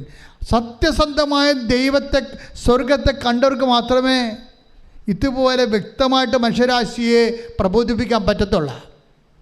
അല്ലാത്തവർക്ക് വേദകപരമായിട്ടുള്ള കുറേ സ്വപ്നങ്ങളെ കൊണ്ട് കൊടുത്ത് മാനുഷികമായിട്ട് മനുഷ്യനെ വഞ്ചിക്കുകയാണ് ചെയ്യണത്. സത്യസന്ധമായി ഈ ഭൂമിയിൽ നാം അനുഭവിക്കുന്ന എണ്ണീന് പറയുന്ന മാനസിക ശാരീരിക പീഡകൾ, when we receive it in the name of Jesus Christ, we are in our kingdom of God. നമ്മൾ ദൈവത്തിൻ്റെ ആലയത്തിലാണ്, അവൻ്റെ ദൈവരാജ്യത്തിലായിരിക്കും. അപ്പം ദൈവരാജ്യത്തിനെ പ്രതിയായിട്ട് നിങ്ങൾ കാഴ്ചവെക്കണം. എന്ത് വിഷയമുണ്ടായി? അതുകൊണ്ടാണ് നിങ്ങൾ പരമാവധി പോകണ്ട എന്ന് ഈശോ പറയണത്, ശണ്ട കൂടാൻ പോകണ്ട എന്ന് ഈശോ പറയണത്. ചിലയിടത്ത് തോറ്റു കൊടുക്കാൻ പറയും, ചിലത് തല്ലും കൊണ്ട് പോരാൻ പറയും. എന്താ കാര്യം? നമുക്കിനിയും പോകാൻ ഇടമുണ്ട്. അതുകൊണ്ടാണ്. പോകാനിടമില്ലാത്തവർ തല്ലും കൊണ്ട് പോരണ്ട, തിരിച്ച് തല്ലിട്ട് പോരാൻ പറയും. അവർക്ക് പോകാൻ ഇടമില്ല. ഈ ഭൂമി വെച്ച് അവരുടെ ജീവിതം അവസാനിക്കുകയാണ്, സെമിത്തേരി വെച്ച്. പക്ഷെ നീ അങ്ങനെയല്ല. നിനക്ക് വേണ്ടി മരിച്ചവൻ നിനക്ക് വേണ്ടി ഉയർത്തെഴുന്നേറ്റുകൊണ്ട് അവൻ വീണ്ടും വരുമെന്ന് പറയുന്നുണ്ട്. സമരക്കാരൻ പറയുന്ന കഥയിൽ ഒരു വാക്കുണ്ട്. എന്താണ് ആ വാക്ക്? ആ മനുഷ്യനെ കൊണ്ട് സത്യത്തിലാക്കിയിട്ട് പറയും, 2 ദിനാറ കൊടുത്തിട്ട് പറയും, എന്തെങ്കിലും കുറവുണ്ടാകും, എനിക്കറിയാം, ഇവന് എന്തെങ്കിലും കുറവുണ്ടായാൽ ഞാൻ തന്നെ അത് നികത്താതിരിക്കത്തില്ല. എപ്പോഴാണ്? ഞാൻ തിരിച്ചു വരുമെന്ന്. ആരാണ് തിരിച്ചു വരാൻ പോണത്? നിനക്ക് വേണ്ടി ക്രൂശിക്കപ്പെട്ടവൻ തിരിച്ചു വരുമെന്ന് അവൻ പറഞ്ഞിട്ടുണ്ട്. അതാണ് ക്രിസ്തു. കൈയടിച്ച് കർത്താവേ. ലൂക്ക 10:35 അടുത്ത ദിവസം അവൻ സത്രം സൂക്ഷിപ്പുകാരന്റെ കയ്യിൽ 2 ദിനാറ കൊടുത്തിട്ട് പറഞ്ഞു, ഇവന്റെ കാര്യം നോക്കിക്കൊള്ളണം. കൂടുതലായി എന്തെങ്കിലും ചെലവാകുന്നെങ്കിൽ ഞാൻ തിരിച്ചു വരുമ്പോൾ തന്നുകൊള്ളാം. ഹല്ലേലൂയ, ആരാധന, ഹല്ലേലൂയ. പാടി വാഴ്ത്തുന്നെല്ലാരും പ്രിയനേ സ്നേഹം ഓർക്കുന്നെല്ലാരും. എല്ലാവരും പാടി വാഴ്ത്തുന്നെല്ലാരും പ്രിയനേ സ്നേഹം ഓർക്കുന്നെല്ലാരും.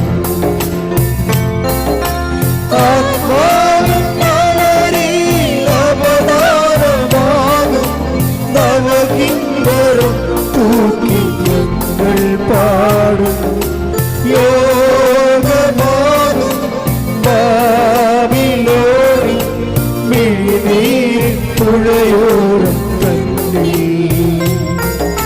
സ്തുതി പാടിടും.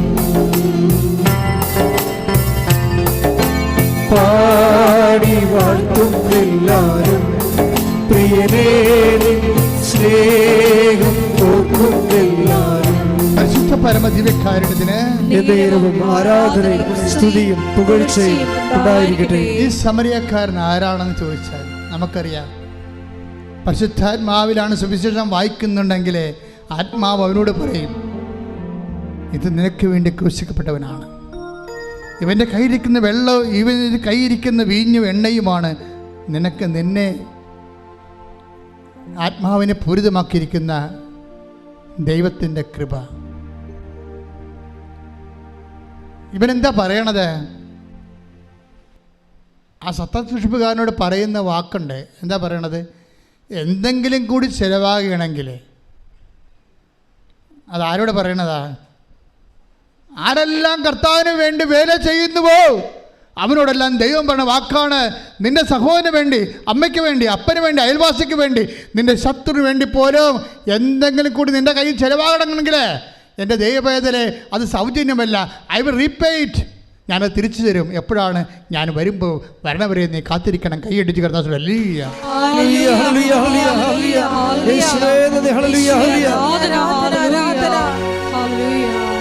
നിത്യതയിൽ അവസാനം ഈശോ വരുന്നത് വരാണ് ആ വിഷയം. നമ്മളെല്ലാം ഈ സൽപ്രവൃത്തികളും കൃപാവര പ്രവൃത്തികളും ചെയ്യണത് എന്തുകൊണ്ടാണ്? അവൻ മഹത്വരാജനായി വീണ്ടും വരുമ്പോൾ അവൻ്റെ കൂടെ അവൻ്റെ സൂര്യശോഭയിലേക്ക് പ്രവേശിച്ചുകൊണ്ട് മഹത്വത്തിൻ്റെ സ്വർഗീയ വിരുന്നിലെ സ്വർഗീയ ജെറുസലേമിലെ മണവാളിൻ്റെ കൂടെ സഭ ആകുന്ന മണവാട്ടി നിത്യമായ ബാങ്കറ്റ് ആൻഡ് ഫീസ്റ്റിൻ്റെ സെലിബ്രേഷൻസിന് വേണ്ടി നമ്മൾ നമ്മുടെ ജീവിതത്തെ ഒരുക്കുകയാണ്. കൈയിടിച്ച് കർത്താവ് പോയെന്നൊന്നും പറയരുത് കേട്ടോ. അപ്പനെയും അമ്മനെയും അയൽവാസികളെയൊക്കെ സഹായിച്ചതിൽ കൂടിപ്പോയെന്നൊന്നും പറയരുത്. കൂടിപ്പോയാൽ എന്തെങ്കിലും കൂടുതൽ ചിലവായാൽ എന്താണ്? ഞാൻ തിരിച്ചു വരുമ്പോഴേ അത് നിത്യതയ്ക്ക് വേണ്ടിയുള്ള നിക്ഷേപമാണ്. കൈയടിച്ച് കർത്താവ്. ഈ നമ്മൾ പറയുന്ന അയാൾ ആ മുറിവിലൊഴിച്ച എണ്ണയില്ലേ, ആ സമരക്കാരൻ എൻ്റെ ആ വഴിവെക്കിൽ മൃതപ്രമായി കിടന്ന മനുഷ്യൻ്റെ വ്രണങ്ങൾ എന്താണ് ഒഴിച്ചത്? എണ്ണയും വീഞ്ഞും. അതാണ് ഈ സൽപ്രവൃത്തികളെന്ന് പറയണത്. മനസ്സിലായില്ലേ? നമ്മൾ ചെയ്യുന്ന സൽപ്രവൃത്തികളുടെ പ്രതീകാത്മകമായ സുവിശേഷ വചനമാണ് എണ്ണയും വീഞ്ഞുമെന്ന്. ചില സമയത്ത് നമ്മൾ അതുകൊണ്ടാണ് ഈശോ പറയണത്, ഒരു ഭയങ്കര ബുദ്ധിമാന്മാരായിരിക്കും പക്ഷെ വിവരം ഉണ്ടാകത്തില്ലെന്ന്. ഭയങ്കര ബുദ്ധിമാന്മാരായിരിക്കും മനുഷ്യന്മാരുടെ കൂട്ടത്തിലേ. സാധാരണ മനുഷ്യരുമുണ്ട്, കുറച്ച് ബുദ്ധി കൂടിയ ആൾക്കാരുണ്ടല്ലോ. അപ്പം അവരെല്ലാം ചെയ്യണത് നമ്മളെന്ത് കൊടുക്കുന്നു, നമുക്കെന്ത് കിട്ടുന്നു, അതിനൊരു അംശം അങ്ങോട്ട് കൊടുക്കുന്നു. നമ്മളൊരു ദൈവമായിട്ടൊരു ബിസിനസ്സിലാണ് നമ്മൾ ചെയ്യണത്. കാരണം നമ്മൾ പറയും അനിയത്തിയുണ്ട്, ചേട്ടത്തിയുണ്ട്, ചേട്ടനുണ്ട്, അവരുമൊക്കെ ഈ അമ്മ പറ്റത്തില്ലേ, പിന്നെ എനിക്ക് മാത്രം എൻ്റെ പറ്റിക്ക് എന്ത് മാത്രം അമ്മ വന്ന് അത് മറ്റേ കണക്ക് പറയില്ലേ. മിണ്ടാണ്ടിരിക്കാനാണ് എപ്പോഴും നല്ലത് കേട്ടോ. അപ്പോൾ ഉള്ളത് ചെയ്തതുപോലെ ഇല്ലാണ്ടാവും. നമ്മളുടനെ പറയത്തില്ലേ, ആശുപത്രി പോയി നിൽക്കുമ്പോൾ, അമ്മയുടെ കൂടെ ആശുപത്രി പോയി നിൽക്കുമ്പോൾ പറയത്തില്ലേ, ഞാൻ മാത്രമുള്ള അനിയത്തിയുണ്ട്, അവൾ വന്ന് നിൽക്കണില്ല, അവൾ ടീച്ചറാണ്, മൂർത്തി ചേട്ടത്തിയുണ്ട്, അവിടെ കാനഡയിൽ പോയിരിക്കുകയാണ്, അവളിങ്ങനെ വരത്തിരിക്കുക, പിടിക്കത്ത് പോയില്ല, ഞാൻ മാത്രമാണ്, എൻ്റെ പള്ളിക്കാണ് എല്ലാം കിടക്കണമെന്ന്. എൻ്റെ മക്കളെ, നിങ്ങൾ നിത്യതയിൽ നിനക്ക് ഓഹരി കിട്ടാൻ വേണ്ടി കർത്താവ് നിന്നെ പ്രത്യേകം തിരഞ്ഞെടുത്തിട്ട് നിനക്ക് ഈ വിഷയം ഏൽപ്പിച്ചേക്കുന്നത് ആരാണ്? ക്രിസ്തുവാണെന്ന് കരുതാത്തോളം കാലം നിനക്കൊരിക്കലും കൃപയായി ജീവിക്കാൻ പറ്റത്തില്ല. അവരെ ഒരിക്കലും കമ്പയർ ചെയ്യരുത് ഒരു വിഷയത്തിന്. ഇവിടെ എന്താ പ്രശ്നം? ചിലർക്ക് എണ്ണ ഉണ്ട്, ചിലർക്ക് എണ്ണയില്ല, അത്രേ ഉള്ളൂ. ഒരപ്പൻ്റെ അമ്മയുടെ മക്കളായിരിക്കാം. ചിലർക്ക് എണ്ണ കയ്യിലുണ്ടാകാം, ചിലർക്ക് കയ്യിൽ എണ്ണ ഉണ്ടാകത്തില്ല. അതാണ് പ്രശ്നം. അവരെ കുറ്റം പറഞ്ഞ എന്താ കാര്യം? അവരെണ്ണ വാങ്ങാൻ പോയിരിക്കുകയല്ലേ, അപ്പം മണവാളം വരും. പരിപാടി തീർന്നില്ലേ? വായിച്ച് 25:4 മത്തായി സുവിശേഷം. ശ്രദ്ധിക്കട്ടെ. ഹല്ലേലൂയ ഹല്ലേലൂയ ഹല്ലേലൂയ ഹല്ലേലൂയ. 25:4 മത്തായിയുടെ സുവിശേഷം. ഹല്ലേലൂയ ഹല്ലേലൂയ. മത്തായി 25:4 വിവേകമതികളാകട്ടെ വിളക്കുകളോടൊപ്പം പാത്രങ്ങളിൽ എണ്ണയും എടുത്തിരുന്നു. ഇപ്പൊ വിളക്ക് മാത്രം എടുത്തിട്ട് കാര്യമില്ല.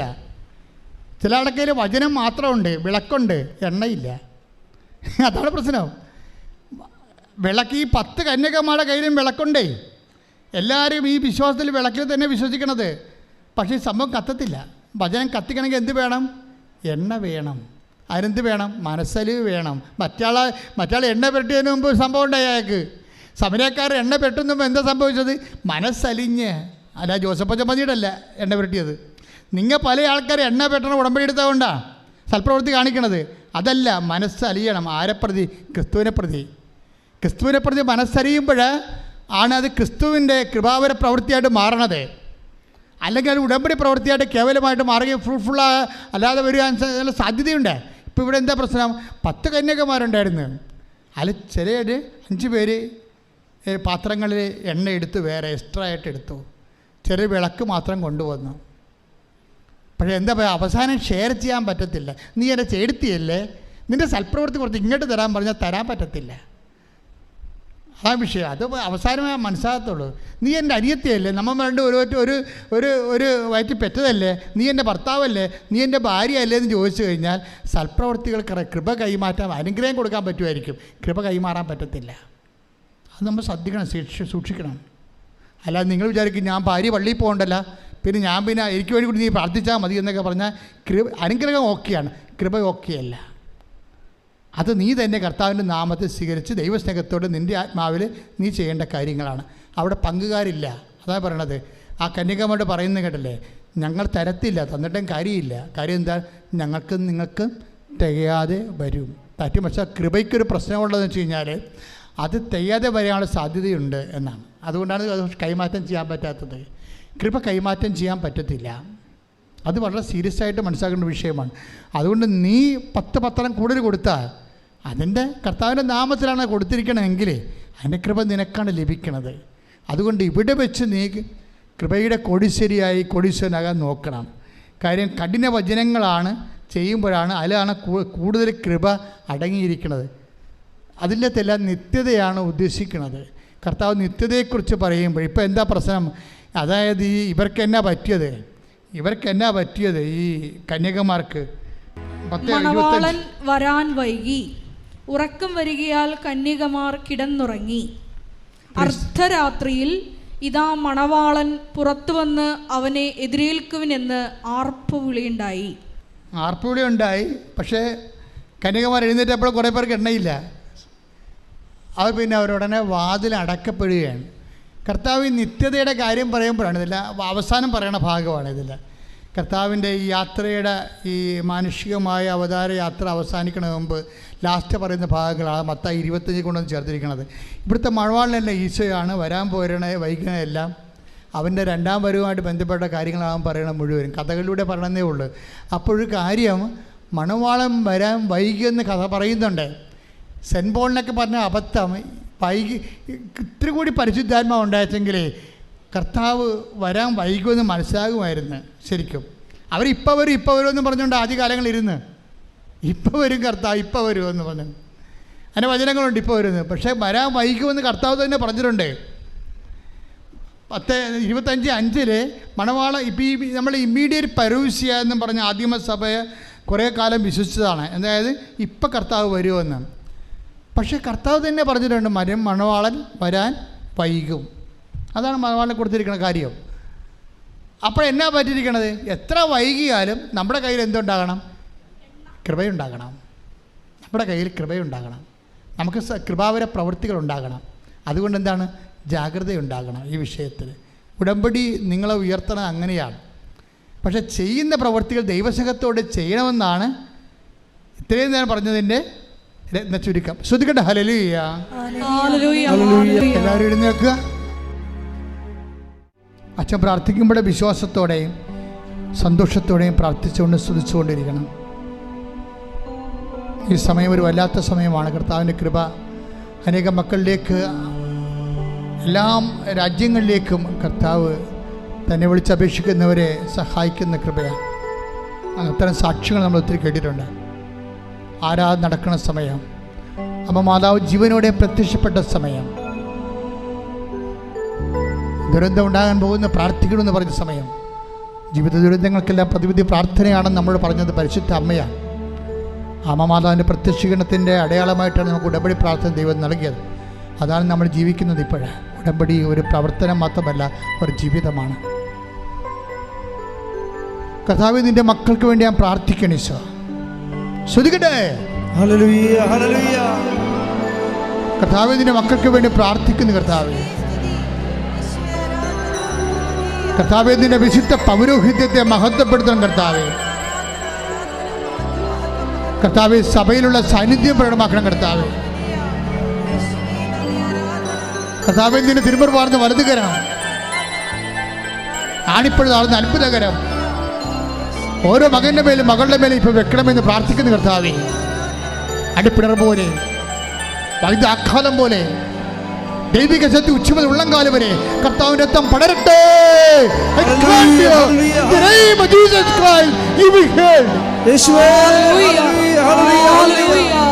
ഒരു മകനെപ്പോലും മകളെപ്പോലും തന്നെ വിളിച്ചപേക്ഷിക്കുന്ന, നാമം വിളിച്ചപേക്ഷിക്കുന്ന ഒരു മകനെപ്പോലും കർത്താവ് ഒഴിവാക്കത്തില്ല. നിങ്ങൾ ധൈര്യമായിട്ട് രോഗമുള്ള ഇടത്ത് കൈകൾ വെച്ചുകൊണ്ട് പ്രാർത്ഥിക്കട്ടെ. സ്തുതിക്കട്ടെ, സ്തുതിക്കട്ടെ, സ്തുതിക്കട്ടെ. കർത്താവിൻ്റെ ഉന്നതമായ നാമത്തില്, സഭയുടെ അധികാരത്തില്, കുരിശിൻ്റെ അടയാളത്തില്, ദൈവത്തിൻ്റെ ശക്തിയാൽ, ഈ അൾത്താറയിൽ നടന്ന 10,000-കണക്കിന് ആരാധന ശക്തിയാൽ മാരക രോഗങ്ങൾ, തീരവേദികൾ, ജീവിത ദുരിതങ്ങൾ എൻ്റെ കർത്താവിൻ്റെ ഉന്നതമായ നാമത്തിൽ മാറിപ്പോകട്ടെ. കർത്താവേ, നിന്റെ ശക്തി ഒഴുക്കണമേ കർത്താവേ, നിന്റെ രക്തം ഒഴുക്കണമേ കർത്താവേ. കണ്ണീരോടെ പ്രാർത്ഥിക്കുന്ന കർത്താവേ, എല്ലാ പേശികളിലും, കോശങ്ങളിലും, അസ്ഥികളിലും, സന്ധികളിലും വാതരോഗങ്ങൾ, പിസ്തുല രോഗങ്ങൾ, പിസ്വ രോഗങ്ങൾ, ഹൃദയരോഗങ്ങൾ, കരരോഗങ്ങൾ, കിഡ്നി രോഗങ്ങൾ, തൈറോയ്ഡ് രോഗങ്ങൾ, ബ്രെയിൻ്റെ അസുഖങ്ങൾ യേശു ക്രിസ്തുവിൻ്റെ നാമത്തിൽ, മാരക രോഗങ്ങൾ, ത്വക്ക് രോഗങ്ങൾ യേശുവിന്റെ നാമത്തില്, യേശുവിന്റെ നാമത്തില് മാറിപ്പോകട്ടെ. ശ്രുതിക്കട്ടെ.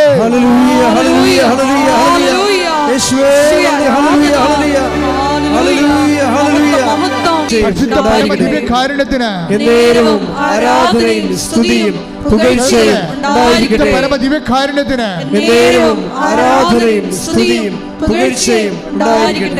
അടിപ്പിണറിന്റെ സൗഖ്യത്തിന്റെ സമയമാണിത്. ദൈവികമായ കൃപ നമ്മളിലെ ഓളം മുട്ടുന്ന സമയമാണിത്. കർത്താവ് ഒരു മനുഷ്യനെ പോലും കണ്ണീരോടെ വരും കൈയോടെ പറഞ്ഞു വിടത്തില്ല. അവർ കണ്ണുനീരോടെയാണ് വരുന്നത്. ഞാനവരെ ആശ്വസിപ്പിച്ച് പറഞ്ഞേക്കുമെന്ന് പറഞ്ഞു. ദൈവത്തിൻ്റെ വചനമാണെങ്കിൽ ആകാശം മാറിയാലും ഭൂമി മാറിയാലും മാറാത്ത വചനം ഇപ്പോൾ നിന്നെ ആശ്വസിപ്പിക്കുന്ന സമയമാണ്. ശ്രദ്ധിക്കട്ടെ.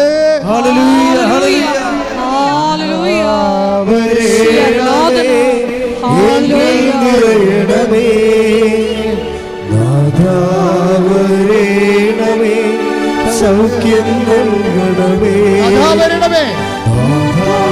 വരണമേ, എന്നിൽ നിറയണമേ, വരണമേ, സൗഖ്യം നൽകണമേ. കൈകൾ കൂപ്പിക്കൊണ്ട് കർത്താവിനെ തന്നെ നോക്കിക്കൊണ്ട് പ്രാർത്ഥിക്കാം. ഇപ്പോൾ നമ്മൾ പ്രാർത്ഥിക്കാൻ പോകുന്ന വിഷയങ്ങൾ, വിവാഹം ഒത്തുവരാത്ത മക്കള്, കൈകൾ കുപ്പി കണ്ണുകൾ തുറന്ന് കർത്താവിനെ നോക്കിക്കൊണ്ട് മനസ്സിൽ പ്രാർത്ഥിച്ചുകൊണ്ടിരിക്കുക. ഇപ്പോൾ നമ്മൾ പ്രാർത്ഥിക്കാൻ പോകുന്ന വിഷയങ്ങൾ, വിവാഹം ഒത്തുവരാത്ത മക്കൾ, കുഞ്ഞുങ്ങളില്ലാത്ത ദമ്പതികൾ, പരസ്പരം വിഘടിച്ച് വഴക്കിട്ട് അകന്നുപോയി കോടതി കേസാകാൻ പോകുന്ന ദമ്പതികൾ, ജോലിയില്ലാത്തവർ, വീടില്ലാത്തവർ, വീട് സ്ഥലവുമില്ലാത്തവർ, മക്കൾ വിദേശങ്ങൾ പഠിക്കാൻ പോയിട്ട് അവർക്ക് പരീക്ഷ എഴുതാൻ പറ്റാതെ നിൽക്കുന്നവർ, അവർക്ക് ജോലി കിട്ടാത്തവർ, PR കിട്ടാത്തവർ, അവർക്ക് വാടക വീട് പോലും കിട്ടാതെ അലയുകയും ഇപ്പോഴും ഇവിടുന്ന് പൈസ അയച്ചു കൊടുത്തുകൊണ്ടിരിക്കുന്നവർ, നാട്ടിൽ ജോലിയില്ലാതെ വിഷമിക്കുന്നവർ, വളരെ സാമ്പത്തികമായ തകർച്ചകളിലൂടെ കടന്നു പോകുന്നവർ, സ്ഥലം വിൽക്കാനുള്ളവർ, വിൽക്കാൻ പറ്റാത്തവർ, രക്ഷപ്പെടാനോ വീട് സ്ഥലവും പോലും ഇല്ലാത്തവർ, എല്ലാം കൊണ്ടും തരിപ്പണമായി ഞെരിഞ്ഞമരുന്നവർ, മാതാവേ, അമ്മ മാതാവേ, ജീവനോടെ പ്രത്യക്ഷപ്പെട്ട ഉടമ്പടി നൽകിയ അമ്മ, പരിശുദ്ധമ്മ ദേവമാതാവേ, ഈശോയുടെ ജീവനോടെ പ്രത്യക്ഷപ്പെട്ടുകൊണ്ടിരിക്കുന്ന ഈ നിമിഷങ്ങളിൽ ഞങ്ങളുടെ മക്കൾക്ക് വേണ്ടി കണ്ണീരോടെ പ്രാർത്ഥിക്കുന്ന എന്തെല്ലാം വിധത്തിൽ ആരെല്ലാം ഏതെല്ലാം വേദന അനുഭവിക്കുന്നോ സഹായിക്കാൻ ഒരു മനുഷ്യൻ പോലും ഇല്ലാത്ത അവസ്ഥകൾ ദൈവത്തിൻ്റെ കരുണ, അമ്മയുടെ പ്രത്യേക കാരുണ്യമാധ്യത്തോടെ യേശു നാമത്തിൽ നിന്നെ വിടുതൽ പ്രാപിക്കുകയും സൗഖ്യപ്പെടുകയും ചെയ്യട്ടെ. ശ്രദ്ധിക്കട്ടെ.